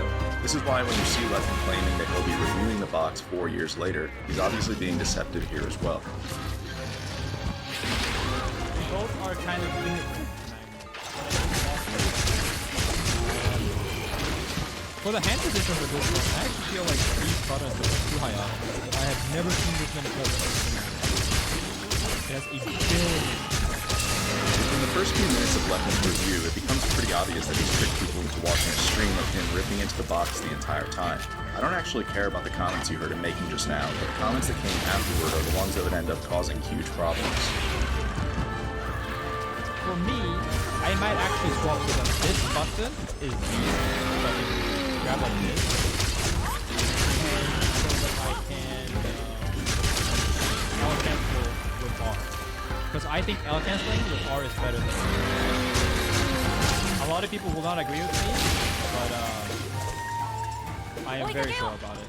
Leffen had begun to spout factually incorrect information about L canceling in Melee. He was then using that information to tell people that the box is designed incorrectly and that 2 of its button locations should be swapped. To show you what I mean, here's a diagram of the box's button layout. The 8 buttons being highlighted in blue are called home row buttons because they're the ones that you rest your fingers on. As you can see, the Z button is on the home row. This is a crucial design decision that Leffen was contesting by telling people that Z should be swapped with R. The reason you heard him give for this is that digital L cancels, which are performed with L or R, are allegedly better than analog L cancels, which are performed by lightly pressing L or R or pressing Z. Therefore, there should be a digital L cancel button on the home row, according to Leffen. As the person who spent 4 years designing this controller, I'm going to explain in detail why Leffen's button layout should never be used. The first thing to know is that Leffen is incorrect in telling you that digital L cancels are better than analog L cancels. It's actually the other way around. I ended up having to make a YouTube video about this in February because of how much misinformation Leffen would end up spreading. There have also been other YouTube videos about why use analog L cancel, such as the one Mike Hayes made a few years ago. Since I don't expect everyone to have seen these videos, I'll give you a brief rundown of why analog L cancels are better. Analog L canceling is better than digital L canceling because it doesn't force you to pair your L cancel input with a tech input. Even without much of an understanding of Melee, it already isn't hard to tell why analog L canceling is better. It's rarely ever best to tech at the exact same time you L cancel, and even if you wanted that, you could just manually input a tech. The first reason it's better to separate your L cancels and techs is because it increases your L cancel window. This is because when your character enters hit lag, you can input an L cancel just fine, but a tech input will actually cause a tech lockout. meaning if Fox presses L during hit lag in this situation, it'll become impossible for him to tech the shine that he gets hit with, and so he shouldn't do so. What Fox should do instead is analog L cancel by pressing Z during hit lag, then input tech afterward. This lets Fox take advantage of perfectly good hit lag frames for his L cancel input. The second reason you should separate your L cancels and techs is because it increases your tech window as well. This is because in digital L cancel, then you have to press L or R by the first landing lag frame at the latest, otherwise you won't L cancel. However, if you analog L cancel, then you become able to tech after the first landing lag frame. Since you often don't get punished until several frames after you land, this means you increase your tech window. The explanation I just gave can be visualized with this graph, which shows that analog L cancels let you take advantage of hit lag frames for L canceling without locking yourself out of tech, and landing lag frames for teching. This will always result in equal or bigger windows for both of these techniques. The reason this is significant is because Leffen had begun to tell people that his layout had the better L canceling method on its home row, which was false. The default layout has the better L canceling method. Additionally, there are several other reasons for why you should never use Leffen's layout. For one, the only actual benefit his layout is that it puts wave dashing on the home row, but this is practically cancelled out by the fact that grab isn't on the home row. Then there's the fact that wave dashing out of light shield is unviable with Leffen's layout. This is because if you're holding the light shield button down with your ring finger on his layout, then you have to pick your ring finger back up in order to wave dash. I tested Leffen's layout a bunch and found that you lose about 5 frames whenever you do this, which isn't an option in a real match. Believe it or not, those aren't even the most egregious things about Leffen's layout. The worst thing about Leffen's layout is that it creates 2 unergonomic motions, which defeats the entire purpose of the box in the first place. The first one is analog L canceling, and the second one is jump cancel shine followed by wave dash, which is a common motion for Fox and Falco. On the default layout, you can analog L cancel your aerials while keeping your wrist in one place, but on Leffen's layout, you have to quickly shift to the top row in order to analog L cancel, which will cause pain in the back of your wrist. Similarly, on the default layout, you can comfortably JC shine, then wave dash by pianoing to the left twice. But on Leffen's layout, you have to piano to the left, then to the right, which will irritate your ring finger. This will happen because the middle and ring fingers are the only fingers that don't have their own independent muscles, which is why it's difficult to move them without moving some of your other fingers. It's bad practice for a button layout to make these fingers work against each other when they need to work with each other on a biological level. When you compare the list of pros and cons each of these layouts provide, it's obvious that Leffen's layout should never be used. Telling people to use this layout is like telling them to uninstall System 32 from their PC. It's something they should never do, unless they willingly want to use a defective product. The problem is that Leffen's narcissism compelled him to find something wrong with the box at all costs. He couldn't just conform to using the box. He needed to coin his own layout, even if it meant misleading people about Melee. Leffen would end up doing this by insisting that digital L cancels are better than analog L cancels, as this would give him the angle that his layout is the better L canceling method on its home row. Over the course of the next few weeks, Leffen would display the willful and malicious intent to lie about this game mechanic. After Leffen began broadcasting on January 5th, the false claim he had made about L canceling quickly made its way to the box Discord server. A moderator named Haystack immediately pointed out that Leffen's L canceling argument was faulty because analog L cancels give you the choice over when to tech, which means they're always equal or better than digital L cancels. Haystack was correct. However, the belief that digital L cancels are better would begin to gain traction just because Leffen had said so. The first attempt to correct Leffen was made just a few minutes later.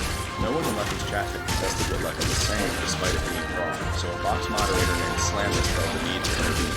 He told Leffen that analog L cancels are better than digital L cancels. Take a look at what ended up happening to him.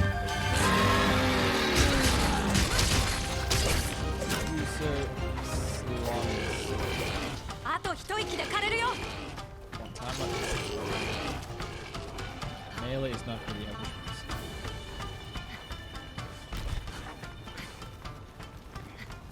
Light press, hard press? Yeah, I mean, this guy's just full of shit.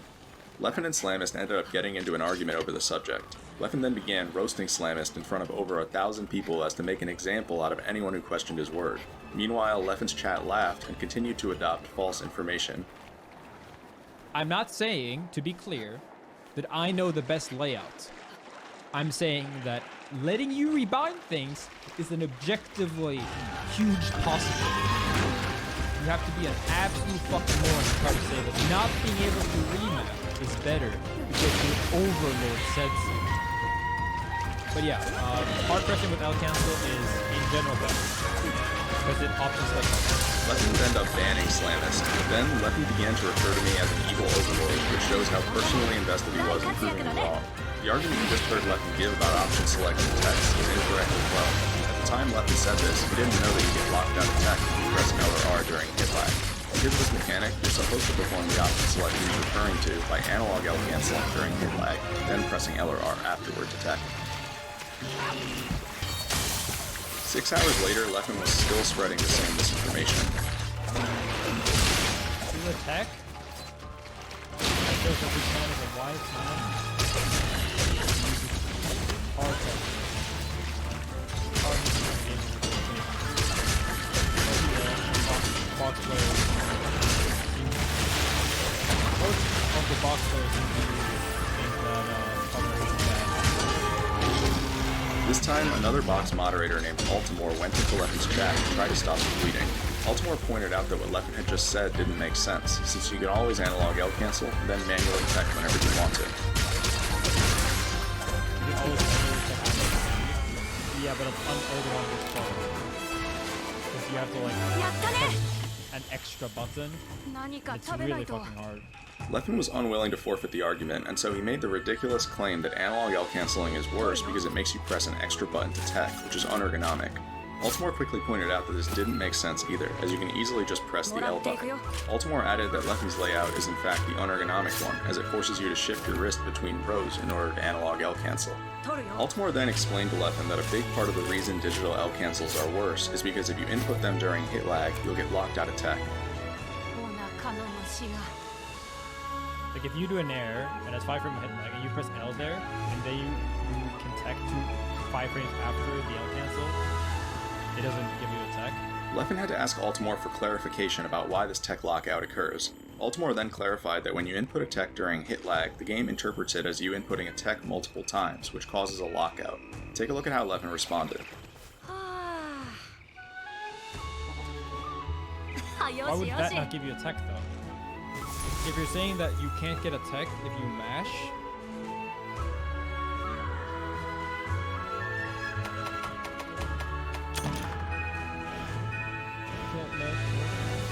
Leffen's response revealed that he didn't know one of the most basic rules of teching, which is that you'll get locked out of tech if you mash the input. Another person in Leffen's chat even intervened to correct him about this detail. At this point, Leffen absolutely needs to forfeit the argument. He flat out doesn't know what he's talking about and needs to educate himself on several mechanics before continuing. Any normal person would realize that they're in the wrong by now, but take a look at what Leffen does instead.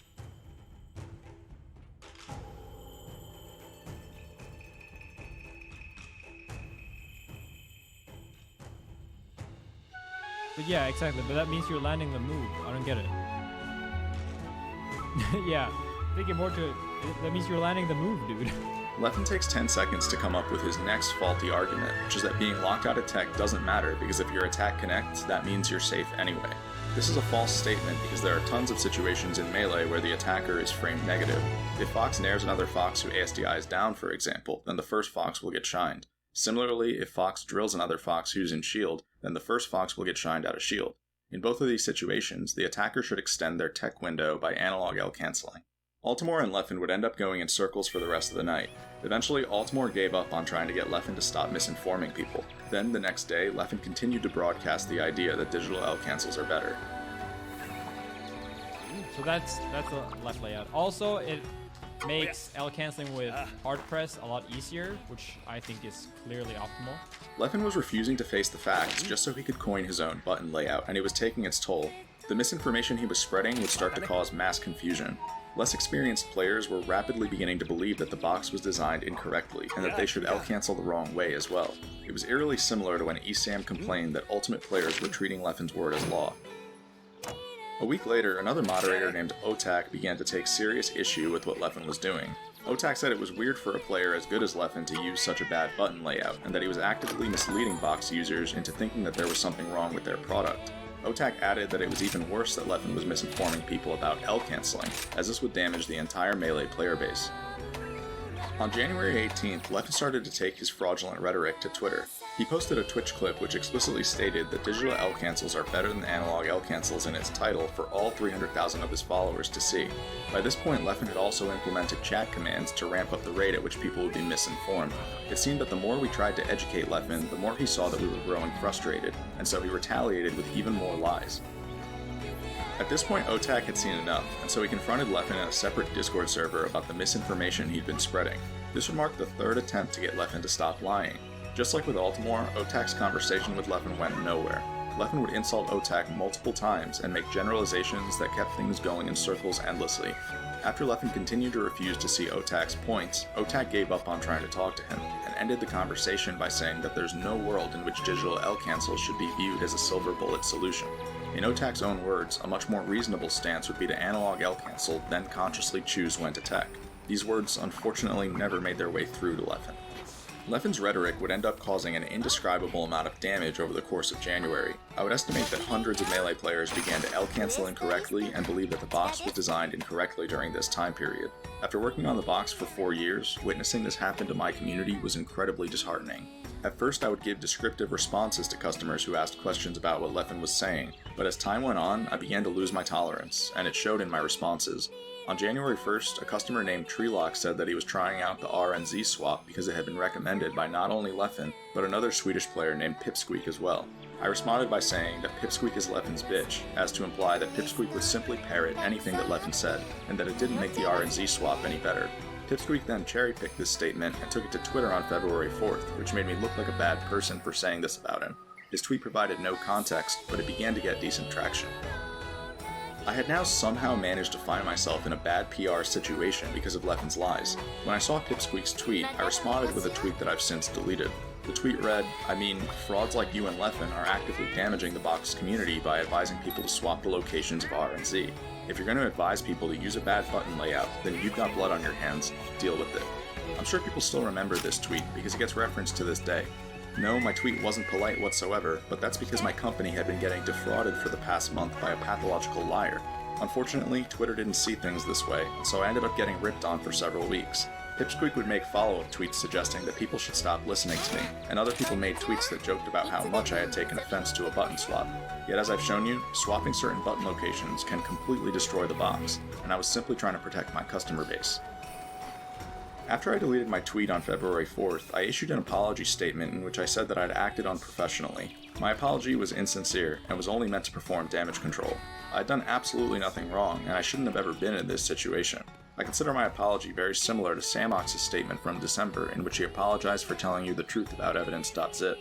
We're at the point where companies and filmmakers can find themselves in bad PR situations if they don't conform to Leffen's lies. It's incredibly dystopian, but it's also the reality.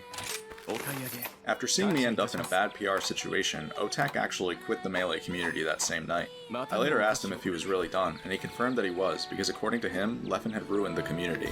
Otak compared Leffen to Trump in the sense that they both cultivate ignorance in their audiences and plan out everything politically in ways that people don't see. Even after February 4th, Leffen would continue to spread his rhetoric, but now Leffen wasn't just going after L-canceling. He was completing the con by going after the box's layout. But I was thinking that, like, you know, for the layout stuff, like for the box layout, it's actually crazy how much better my layout is. The more I play and the more I think about things, the more I realize like how bad the default one is. Remember when I said that if Leffen were to throw a narcissistic tantrum like this one nowadays, it would cause serious problems? Now you know that I wasn't kidding. Leffen chose to set up his stream every day and knowingly lie about game mechanics in a way that would damage my company's customer base and PR. I even ended up having to make a YouTube video to debunk the lies he was spreading, but it's not like my video undid nearly all of the damage. After I made my video, Axe contacted me in private to thank me for making it. He said that he didn't know why so many people had been L-canceling the wrong way lately, so I told him it was because Leffen had been lying to people. He lied to people day after day after day, and abused the fact that a lie told often enough becomes the truth.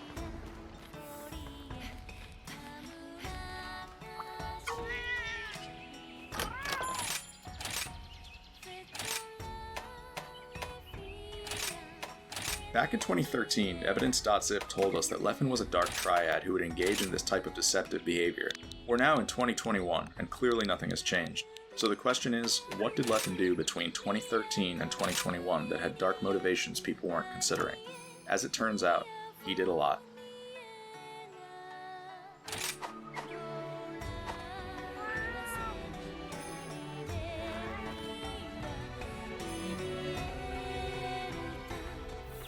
In my opinion, Leffen's political cons began in 2017, and they all started with when I needed to legalize the box controller I'd been designing. The box has gone on to help thousands of Melee players in need of an ergonomic controller, and so thousands of careers were on the line back when its legality was being decided. But Leffen didn't care about that. He wanted me gone, and so he was going to get the box banned at any cost. On January 19, 2017, I announced to the Melee community that I'd be returning on a controller called the Box. I had just spent a few years away from the game due to hand and wrist injuries, and people were happy to see that I'd not only be coming back, but helping out other Melee players in need as well. Then, the exact same day I made my announcement, Leffen hosted a stream in which he made the following comments. There's absolutely nothing. There's no proof or even anecdotal evidence that Smashbox is better for your hands. I feel like there's a real concern that other top players can develop severe hand issues as well. Well, his was like, it feels like it's genetic. He has like arthritis and stuff like that. And Hax was honestly his own. Like, yes, I do worry that other people get hand issues, but I also think that it's 95% at least their own fault, and then like 5% the GameCube controller or whatever. Everything you just heard Leffen say is false. You just heard him say that there's no proof that keyboard controllers are more ergonomic than GameCube controllers, which everyone knows is untrue. He also lied about my hand injuries by claiming that I have genetic arthritis, which I don't. I have osteoarthritis, which is from wear and tear. The fact that Leffen felt the need to make these lies on the exact day of my announcement made it obvious what was to come. 2 months later, I would encounter Leffen at Summit 4, which took place between March 2nd and 5th, 2017. When I first got to the venue, I saw SFAT, PPU, Ice, and Leffen playing teams, so I said hi to all of them. Then, within 5 minutes of my arrival, Leffen got up and asked me to speak with him about the box, so I obliged. Him and I then went into a different room. My conversation with Leffen would end up being an interrogation, in which he tried to get me to commit to certain lines of logic about how the box would be legalized. Leffen kept asking me questions about GameCube controller mods and in-game mechanics that the box's legality might affect. A week after I got home from Summit, Leffen began to flood Twitter with misrepresentations of everything I had told him. He even spread these misrepresentations to TOs such as Jabali and Mr. Wizard to try to reach a ban verdict as quickly as possible. When people asked Leffen what I thought about his tweets, he would clarify that I was in agreement with him, which wasn't true. So I told Leffen that he was acting maliciously by putting words in my mouth. This was when things got even weirder. Leffen clarified that he had no malicious intent, but that he had made contact with the engineer who I was working with at the time. To be clear, Leffen lives in Sweden, and my engineer lives an hour away from me in New Jersey. When I saw Leffen's tweet, I realized that he had formed a strategic friendship, as he usually does. I didn't think too much of it at the time, but it would end up coming into play later. A week later, Leffen began to flood YouTube with anti-box propaganda. The first video he made was released on March 21st, 2017. It was only a minute long, and it was called Box Controller Exposed.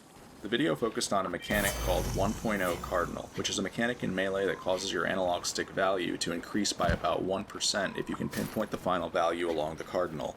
This improves things such as dash speed and DI by about 1%.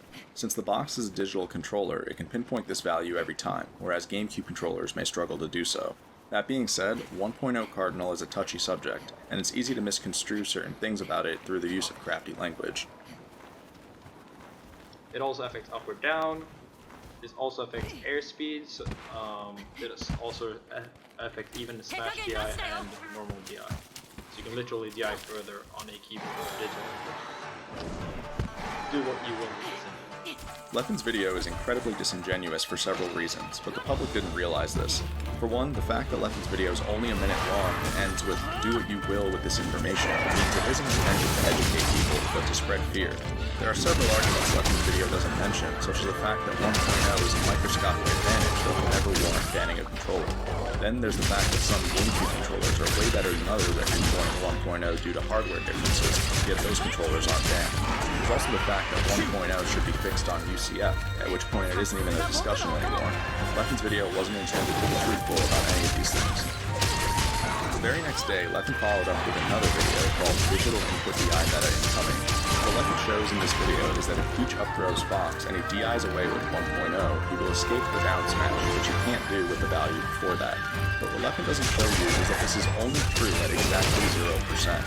Starting at 1%, the value before 1.0 is enough to get Fox out of this combo.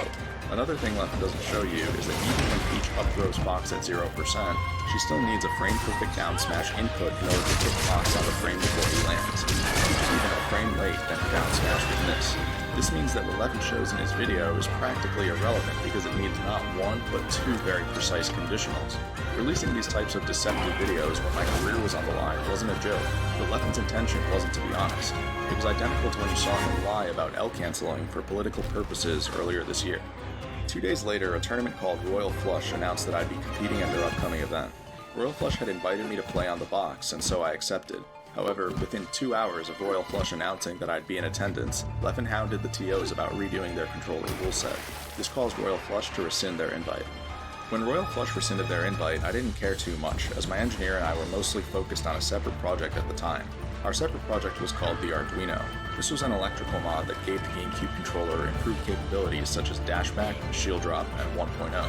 While it isn't talked about too much anymore, the Arduino is largely a paperweight for UCF.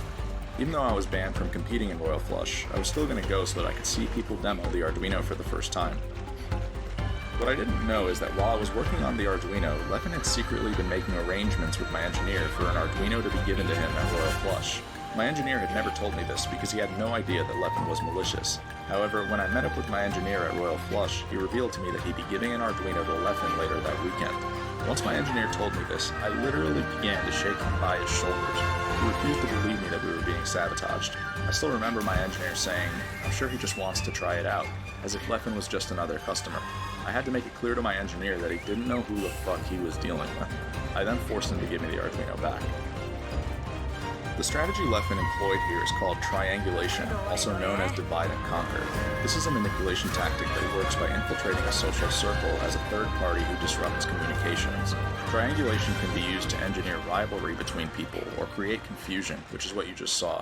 We've already seen Leffen triangulate multiple times throughout this video, but this was probably his most strategic one yet, as it brought him close to seizing a device that played a role in legalizing the box. Later that day at Royal Flush, I found myself sitting next to Leffen in the friendlies room. Armada, Mike Hayes, and Captain Smuckers were there as well. Between everything Leffen was doing, I had begun to reach my limits. I confronted Leffen about the fact that he'd been pumping out propaganda on YouTube, but the moment I did this, he started screaming belligerently to muffle my voice. Leffen then ripped his controller out of the setup he was playing at and started to walk toward the exit door as to avoid having the conversation with me. This got me heated since it showed that Leffen's only goal was to spread lies on social media, and so I screamed back at him to let him know that I knew exactly what he was doing. Leffen later retold this story as though I'd screamed at him for no reason, which has tricked people into thinking that I'm harassing toward Leffen. The same exact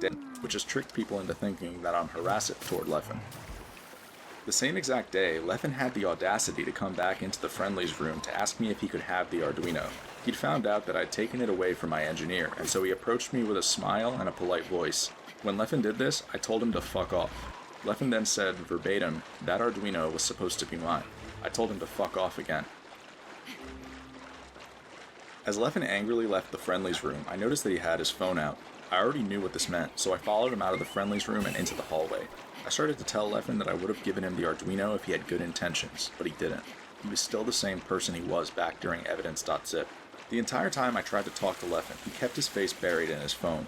He didn't even turn his head to look at me. He then began pacing away from me as he typed something. At first, I tried to keep up with Leffen, but he eventually began pacing so fast that I wasn't going to bother anymore. After I let Leffen get away, I checked his Twitter account, and surely enough, I found a tweet that suggested that I'd done something wrong by not giving him the Arduino. Leffen had typed that tweet out right in front of my face as I tried to get his attention. Later that week, Leffen would also host streams that talked about how I hadn't given him an Arduino that was supposed to be his. This caused my engineer to realize that I was right about Leffen all along. Leffen would continue to flood YouTube with anti-box propaganda during this time. All of his videos were intended to fearmonger and spread misinformation. He would misconstrue several game mechanics, and continue to challenge the fact that ergonomic controllers were even necessary. The lengths he was going to destroy me were unbelievable. Eventually, I couldn't take any more of Leffen's abuse. At Smash and Splash 3, I saw him lose to Zane, which was a major upset at the time. This led to me taking a shot at Leffen on Twitter. I called him out for losing despite the fact that he had notches, which he had constantly been misrepresenting in order to get the box banned. At first, Leffen didn't respond to my tweet for a while, but later that night, he blew things insanely out of proportion. Leffen posted logs of a private conversation I had with him in 2016 in which I came to him with a confession. I'd been suffering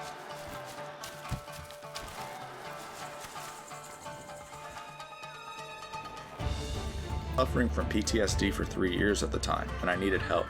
This PTSD resulted from the chronic harassment and stalking I'd been subject to in 2011 and 2012, and it had been causing me severe insomnia. The reason I used to have PTSD is because I didn't understand psychopathy back when I was a teenager, and so I didn't understand why someone was stalking me so obsessively. Apparently, when I gave Leffen this information, he viewed it as a way to stalk me again in the future while blackmailing me. It's still probably the most evil thing I've ever witnessed. After Leffen posted these logs, he tweeted that he had tried to be nice to me despite how terrible I'd been to him. I know it's hard to believe, but Leffen really did tweet that. Tons of people then told Leffen to take the logs down, so he did. However, when someone told Leffen that he shouldn't have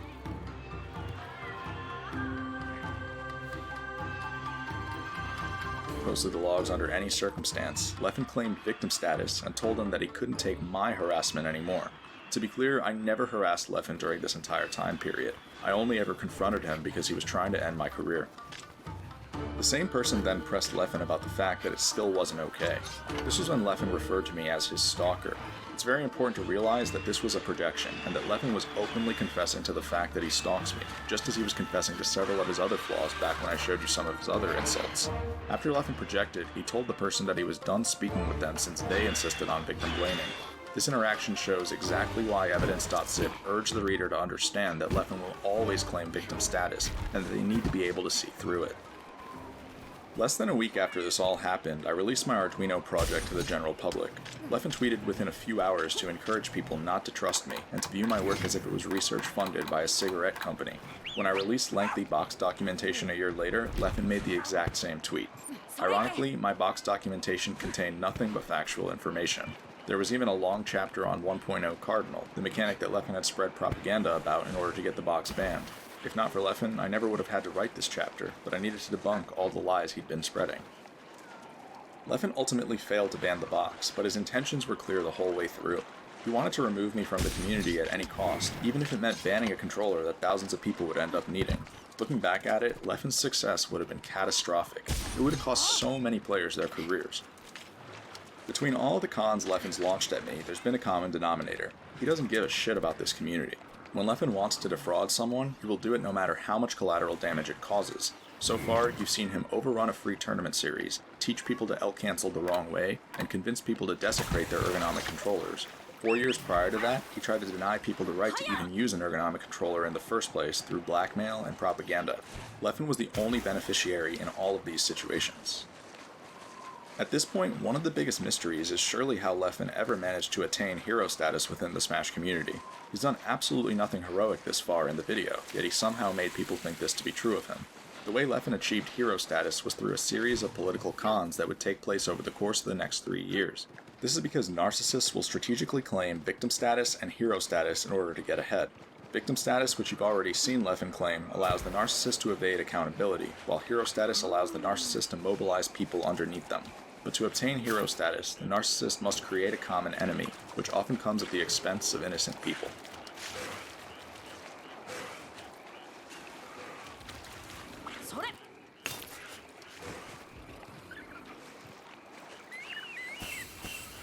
Leffen's usage of the common enemy strategy began in 2017 when he realized how good of a target Hungrybox was. HBox's popularity had started to dip after the Big House 7 because of how much he'd been winning at the time, which made him vulnerable. Leffen had been knocked out of this tournament by HBox, but you could tell from his post-game interview that he had nothing but good things to say about him. Lacked focus, and in those moments it just died every time, especially against Hungrybox. I played well overall, but then during edge guards and like when he just approached me with pound, I would just like let up for a second and then he destroys me. That's, he's really amazing at like noticing your weak points. Like real reaction is crazy. Yeah. It's like there was one moment you just like. People still seem to think that the Leffen HBox beef was just some run-of-the-mill beef, but there was so much more to it than that. The Leffen HBox beef was a calculated attempt to end HBox's career that took place right in front of everybody's eyes. It would also cause extreme damage to the community, as Leffen's cons usually do. I was able to recognize that all of this would happen from the start, having been on Leffen's hit list for years. The problem was that nobody else did. What you need to know is that high mocks like Leffen are opportunists who recognize that the right circumstances need to be there before they can pounce on someone. You saw this earlier when Leffen pounced on the box's legality after years of lying in wait. As for the Leffen HBox beef, what happened here was Leffen decided that if he couldn't beat HBox, then a viable way to dispose of him was to destroy his reputation and push him out of the community. Most people would never consider such an immoral strategy, but the Machiavellian viewpoint is different. HBox's dip in popularity would allow Leffen to inflict serious mental damage by convincing people that he was the enemy. This would also heroize Leffen in addition to increasing his market share. From Leffen's perspective, it was arguably better than doing things the normal way. Because I had just had my controller's legality conned by Leffen for an entire year, I knew exactly why HBox was being targeted at this juncture. Like I said, the first reason was his dip in popularity. Leffen is an opportunist who knows that the right circumstances need to be there, which they were. The second reason was envy. Just as Leffen never liked me because of the fact that I had respected Melee opinions, Yo, what's up, he couldn't stand Gile? the fact that HBox was in his way. And lastly, the third reason was blackmail. Leffen had been blackmailing people ever since the days of evidence.zip, and we all saw how he blackmailed me during the box legality process. In this case, Leffen's blackmail was the little-known fact that HBox had cheated on his girlfriend. Everyone would find out about this a few years later, but at the time, not too many people knew about it, and we can assume HBox would have preferred to keep things that way. A few weeks after the Big House 7, Leffen's con began when he abruptly decided that HBox was killing Melee. The same person who called Leffen out just a few months earlier for blackmailing me pointed out how much of a U-turn this was from everything Leffen had said about HBox in the past, including during Leffen's Big House 7 interview. I quickly saw how personal things were getting when Leffen tweeted that HBox is a miserable person, and that everyone has a story of HBox being shitty toward them just a few days later. Leffen obviously had no business saying these things given how he's treated people, but by now you should know that there's no consistency among the things that Leffen says.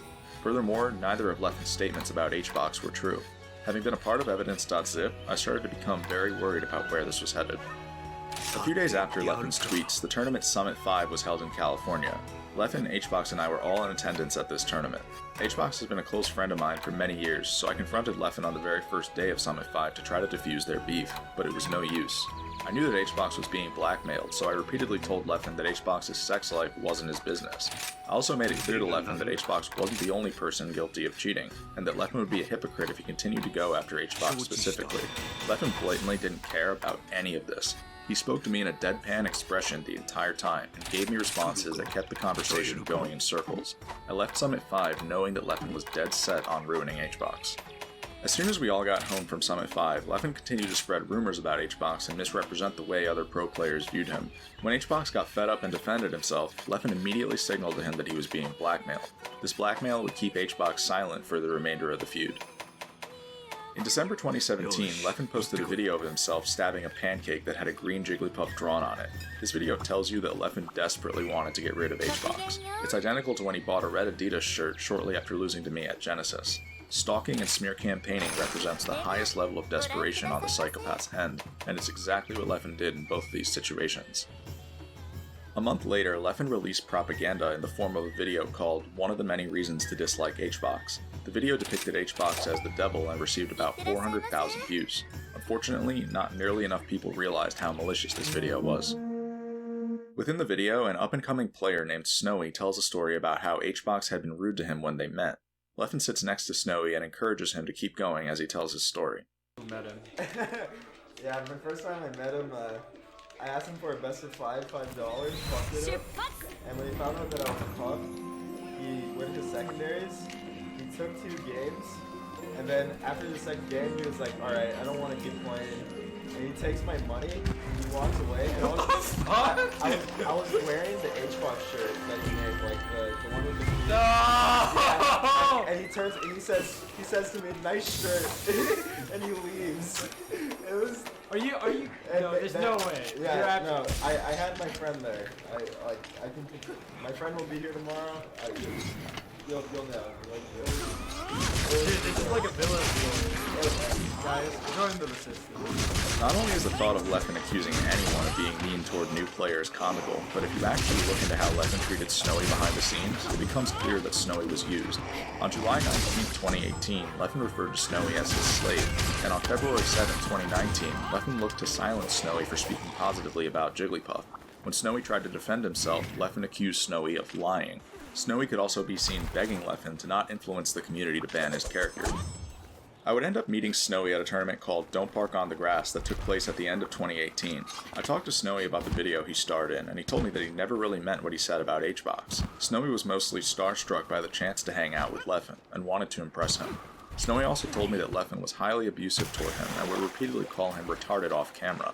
When I asked Snowy why he would take Leffen's abuse, he told me that being friends with Leffen gave him opportunities, and that it let him talk to other top players in the scene. There's a term called flying monkeys, also known as abuse by proxy, that describes everything you just witnessed. Abuse by proxy is when a narcissistic abuser exploits another person to carry out their agenda, such as launching a smear campaign. Snowy was valuable for Leffen in this case because he gave credibility to Leffen's smear campaign, but after that, he wasn't needed. The reality is that narcissists don't value their proxies as human beings whatsoever, and will typically dump them after there's no longer a good reason to maintain the relationship. As you can tell by now, the Leffen HBox situation never made any sense. It was pot calling the kettle black. The most malicious person in the entire community had made up a narrative that someone else was an abuser, and people believed it.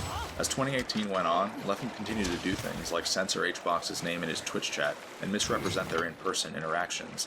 When Leffen claimed that HBox begged him to be unblocked on Twitter, for example, I happen to know that HBox politely asked Leffen to settle their beef. Leffen then went and rephrased this in the most vindictive way possible. And tell me about the set history between these two, Scar. So Leffen versus HBox has actually been, they have had a long rivalry, and it's gotten a bit personal at times. It has These gotten guys a do little not bit like each personal. other. They don't kind of oil and water a little bit. Leffen frequently tweets about, you know, such and such, like, I can't believe this terrible human being. He doesn't say terrible, you know, player, he says terrible human being. Yeah, it's gotten to that level. It's gotten to that level. Is killing the game that I loved, you know, Leffen's maybe a little bit melodramatic about it, but, you know, but that's what we like about him. The false narrative that HBox's deplorable person eventually made its way to commentary slots and news outlets such as ESPN. You can tell from the way Scar and Toph spoke about Leffen that inciting mass hatred was a part of his brand at this point, and that the community would condone it too. Fortunately, the average viewer wouldn't have seen things this way. These broadcasts alone probably brainwashed thousands of people, including that Leffen was the hero. A week later at Super Smash Con, the social isolation that was destined to come for HBox had finally begun to manifest. The rank 1 player in the world was rapidly losing his support network, and he was starting to crack. There to capitalize on the situation was none other than Leffen, who subtly encouraged people to deal the finishing blow. Like I said earlier, this was all a calculated attempt to end HBox's career, and it damn near succeeded. To show you how stealthy the manipulation that took place right in front of you was, let's juxtapose Genesis 5 and Genesis 6. At Genesis 5, which took place in 2018, Leffen gaslit HBox by refusing to give him a handshake after both of their sets. This was intended to push the narrative that HBox is deplorable. HBox can't be blamed at all for his reaction to it happening the first time, as he didn't deserve any of this. However, evoking that type of a reaction was all part of Leffen's plan. Oh man, and a down smash from Hungrybox. Really solid 3-0 for him, man. He will move on. Ooh, and Hungrybox to winners finals. That was for winners finals. Yep. Oh, yeah, no. Hey, Hungrybox sit clean as usual. That's not a good start. A year later at Genesis 6, and the aftermath of Leffen's behavior was clear as day. Several competitors tweeted in good faith to let the community know that this type of hatred was unacceptable. However, there was a snake in the grass among them. After an entire year of spearheading the movement against HBox, Leffen trapdoored his way out of the chaos he created in order to boost his reputation. Hardly anyone called fraud on Leffen's tweet either, but HBox's mother sure did. And the fact that she of all people called fraud tells you everything you need to know. People don't realize this, but Leffen is the real reason HBox had a crab thrown at him at Pound 2019. Leffen incited violence without ever directly inciting violence. He puppeteered the HBox con from start to finish, and not enough people connected the dots. When Leffen told the crowd to roar, they roared, and when Leffen told the crowd to sit, they sat. The most incredible part is that Leffen ended up leveraging all of this into a hero narrative. The community either never realized how Leffen had mobilized them, or never had the courage to speak up against it, and so they accepted his hatred as the new normal.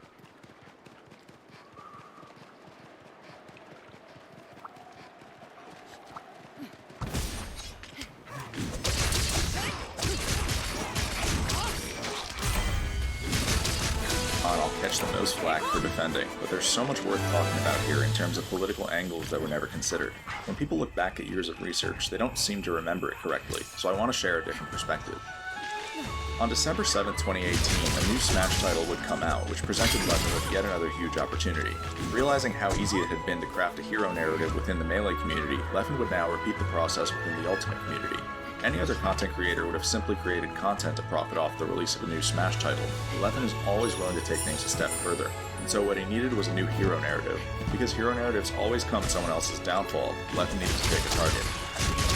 You're absolutely not supposed to say what I'm about to tell you, but Salem was conned by Leffen. I discussed this with Mutaking last year, and he agreed. The problem was that Salem went on to say things about the Melee community that couldn't be defended, as M2K put it.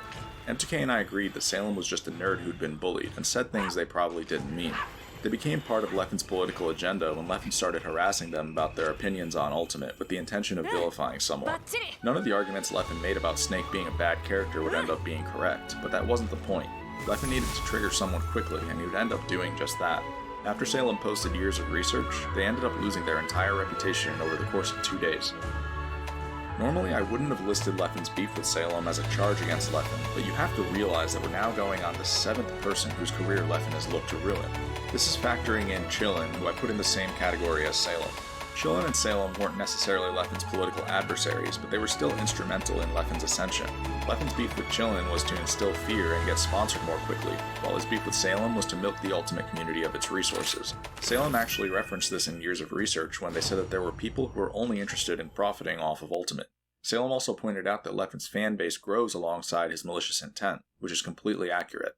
Years of research had all sorts of other problems though, so these things got overlooked. A few months later, Salem lost their sponsor, and Leffen was there to celebrate. By that point, everyone had forgotten that Leffen instigated this beef in the first place, which just goes to show how effective it is to unite people against a common enemy. When Leffen beat Salem half a year later at Super Smash Con, a sea of onlookers watched in awe as the supervillain of Ultimate was defeated. But what they didn't realize was that the real villain had just won. Watching this clip of the crowd is terrifying once you realize that Leffen was the mastermind here, and that Salem was nothing more than a scapegoat so that Leffen could mobilize these people. The situation was so one-sided that even HBox had no choice but to participate in it, despite being vilified by Leffen the year before. Leffen could have picked anyone as his target in this situation, but I'm almost positive I know why he picked Salem. If you look at who won EVO titles for Smash in the Mandalay Bay, the most recent winner at the time was Leffen. Before that, you had HBox, who Leffen had already gone after, and then you had Salem. When you consider the fact that Leffen has a god complex and will target people for trivial reasons like these, it makes perfect sense. Leffen may very well have taken offense to the fact that Salem once stepped foot on the same stage as him, and so he wanted to make it clear that only he was worthy of that stage. This is obviously nothing more than a theory, but it's something to keep in mind. The main reason I bring up the Salem feud is because it shows that certain patterns are being repeated, and those patterns are less innocent than people think. Within less than a year, Leffen vilified 2 different people in order to attain hero status and climb the social ladder. HBox was a political adversary who Leffen weakened, while Salem was a scapegoat for Leffen to mobilize people underneath him. Regardless of where you stand on these feuds, there's no denying that each of them served a purpose. Both times, Leffen was able to control crowds and walk away as the beneficiary without anybody realizing it. The point is that there is a political agenda, and soon you'll know why that agenda will spell the end of this community.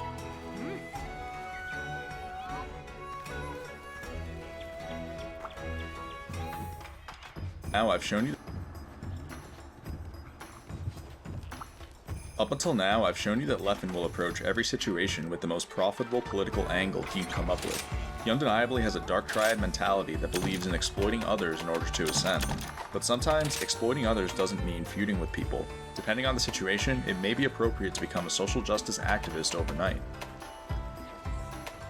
Following the HBox and Salem feuds, Leffen had begun to transition from a villain to an anti-hero in the eyes of the community. The days of Evidence.zip were over, not that anyone knew what Evidence.zip was to begin with.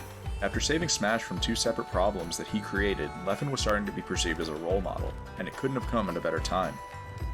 Last summer, the Smash community witnessed its darkest point when it found out that many of its own were sexual predators. People didn't know what to believe when the victims first started coming out, but before you knew it, the whole world was watching.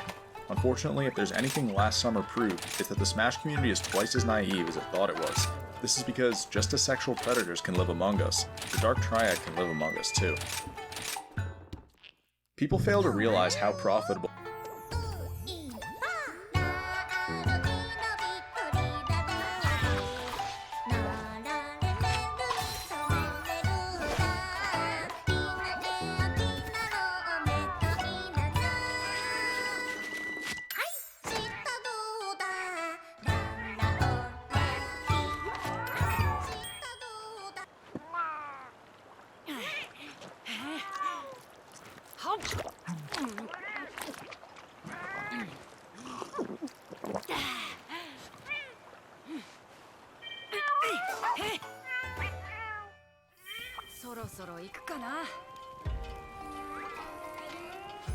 A Me Too movement is from a business perspective. Most of us would never imagine that someone could be cold enough to view things this way, and that's sadly what allows the Dark Triad to gain the upper hand. The truth is, you should always be skeptical about the people who rush to the podium in these types of situations, especially when you consider how well suited the Dark Triad traits are for it. By taking the helm of a Me Too movement, narcissism is rewarded in the form of worldwide acclaim. Psychopathy allows one to remain unemotional throughout the whole process, and Machiavellianism allows one to take advantage of the scattered masses who need a leader. It's the perfect opportunity, but most people would never see it that way. So far, I've explained how Dark Triad strategically claim victims. Alright, I've been streaming for a while now. Approximately 8 hours and 20 minutes. I think I'm gonna finish this movie tomorrow. So yeah, it's